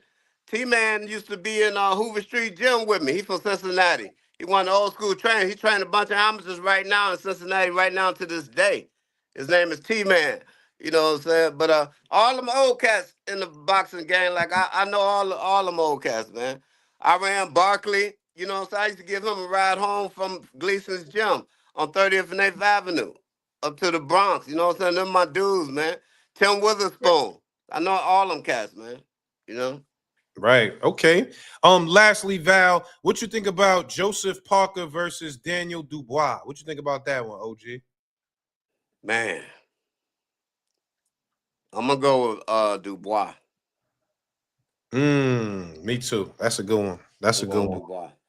Okay. So listen, what do you want to see from Shakur? Do you want to see Shakur with a replacement opponent this weekend, or would you rather see him just fight somebody else later and not even fight this weekend if Kid Austin not doing it? I would rather for him to get a fight because he just came out of training camp, bro, and his body and his mind is ready for a fight. You know what I'm Yeah. saying? Yeah, Yeah. because I don't need him going into another workout for a fight a month down the line. No, man, he ready for a fight. So they need to get him somebody. You Okay. know, if what you call him was Eddie Hearns was on this thing, he would have had a standby just in case. You're supposed to always have a standby for a caliber fighter like Shakur Stevenson, man. Eddie Hearn kind of dropping the ball a little bit, man. So you think Shakur beating Tank for sure? Oh yeah, without a doubt, without a doubt. No doubt, because Tank Yeah, is I a ain't killer. got I ain't got no doubt. Tank I is ain't got no doubt. Now if Tank can do the equalizer and knock him out, that's the only way I see Shakur losing is a knockout. Cause Wait. I don't see Shakur knocking Tank down. I mean, I don't see Tank knocking Shakur down and not able to complete it with a knockout. You see what I'm saying? Yeah. I don't see Shakur getting away with a knockdown from him because Tank know how to box. He can still get him. You know, that movement ain't gonna be enough. But if he don't knock him out, that movement gonna be enough. Cause Shakur look like in the 12th, he look like he doing the first, baby. He's Mm. definitely gonna have the gas, the wind, and everything he's smart, man. I'm telling you, man. He's just real smart, bro. He's smart. Okay. Tank smart too. Don't get me wrong. Tank is smart, but Tank get hit too much.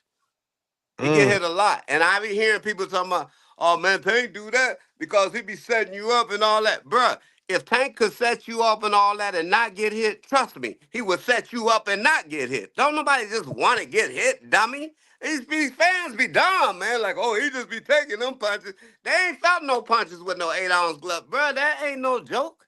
You got to be mentally ready for that, man. Them shots be, especially the one that you don't see. Mm. Man, them shots be like, man, please, man. You know what I'm Okay. saying? For sure. Yo, OG, I appreciate you pulling up, brother. Thank you, man. Yes, sir, Naji. Hey, man, that was a great interview with Terrence Crawford, man. That was a classic, boy. Nah, thank you, That man. was real nice. You getting all them classics, ain't you? Yeah, man. I got something coming up too. I got another big one coming. Pause. You ain't gonna announce it? Nah, not yet. Now I gotta make sure. Once it's locked in, I'm gonna let everybody know for sure. Hey, man, you got to get Elisa Baumgartner back. She got to unblock you, man.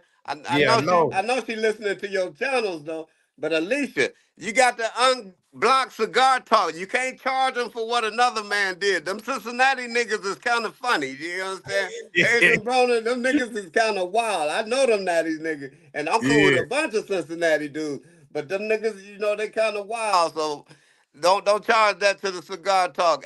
Come on, Alicia, do yeah. your That's thing, right. man. Yo, Val, they said they rocking with you in the chat, Val. They rocking with you in the chat. Man, I love the chat, man. You know what I'm saying? I like for guys to be doing this instead out there in the streets doing that crazy stuff, killing our black people, man. You know what I mean? Nah, that's Yeah, right. All right, Val. yeah. I appreciate you, good brother. All right, bro. All right. Yep. Yeah, man. Come on, man. Y'all don't disrespect our elders. Come on, man. Show OG Val some love, man. OG Val, that's a good brother. It's certain older brothers that's real good OGs. You know what I'm saying? They give game. And Val's one of them. So salute the Val. Yo, listen, y'all. Thank y'all for pulling up. I had to do the emergency live because it was just crazy today with all the news. You know, we had Shakur Stevenson's cousin on here breaking down everything. So if you missed it, just hit the live and rewatch that. And then also, if you haven't seen it yet, the hottest interview in these boxing streets, Terrence Crawford, Cigar Talk. Uh-oh, this is my other bro, Big Chop. What's up, Chop? Yo, Chop, you always coming in here late, nigga. I need you to come up and cook, Chop. My boy Big Chop in the building. George Foreman. Yeah, come on. OG Val is one of them guys, man. OG Val, salute. So, yo, listen, I appreciate everybody pulling up. Dope episode. Man, we about to go crazy. I got some shit cooking up. Listen, it don't just stop at the Crawford.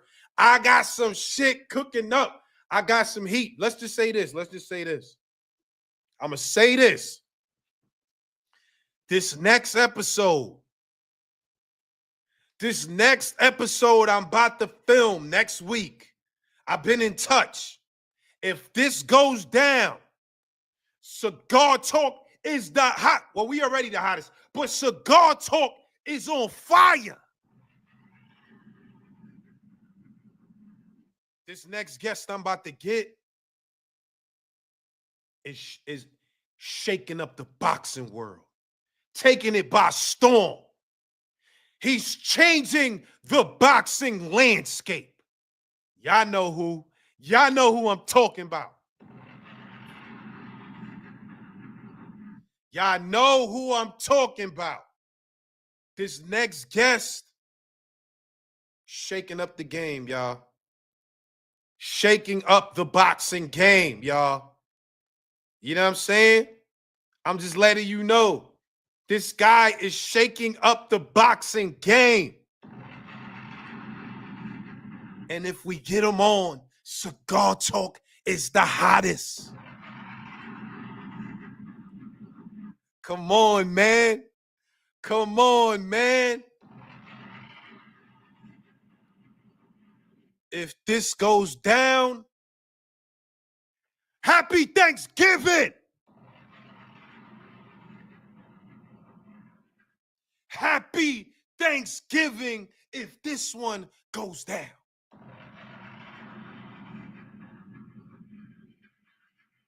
I just need y'all to know, man. I'm working so hard. Cigar Talk. I just want y'all to understand this. We did this from the bottom, bro. There's no, I don't got no network behind me spending money, doing this, giving us this, making phone calls. This is just me and my people that believe in me. If we get this next guest, happy Thanksgiving.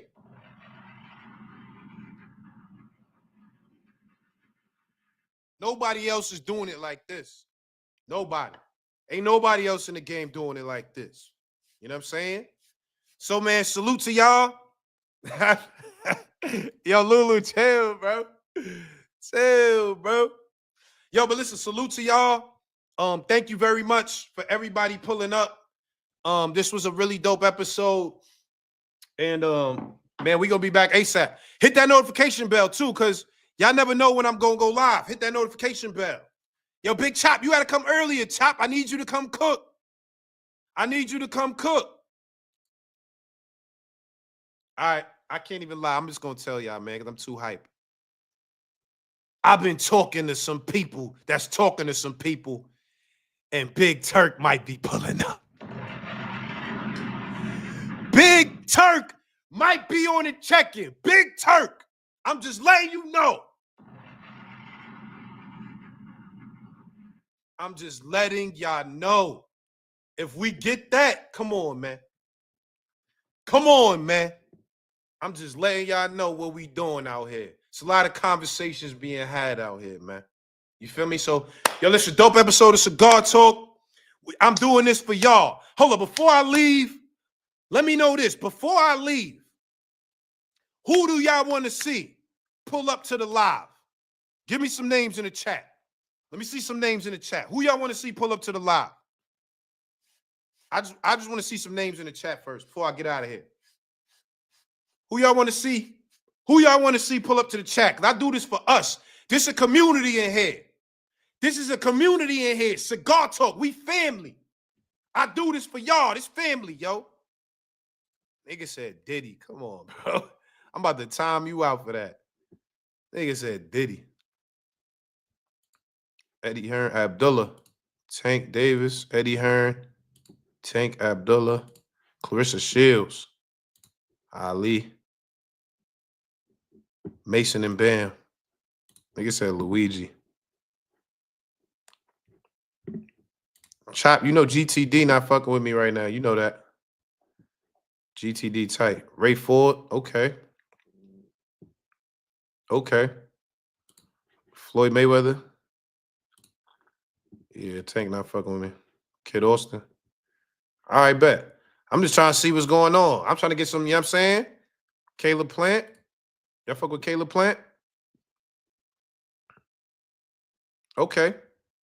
All right, bet. I had to get some names, man. I'm trying to plan some shit. I'm trying to plan it out to make sure that we having the best guest up here. You know what I'm saying? Yo, Chop, you the CEO of GTD. Talk to your man, Chop. He cursed me out yesterday. Chop, talk to your man. Yo, I've been trying to get Bill Haney. Bill keep ignoring me. I don't know why. Bill be ignoring me, y'all. Y'all got to hit Bill. Tell him come to Cigar Talk. Hit Bill. Tell him come to Cigar Talk. Ben Whitaker. All right. All right, bet. Yo, listen, man. I appreciate everybody for pulling up tonight. Dope episode of Cigar Talk. Yo, we be back on here soon. We out of here.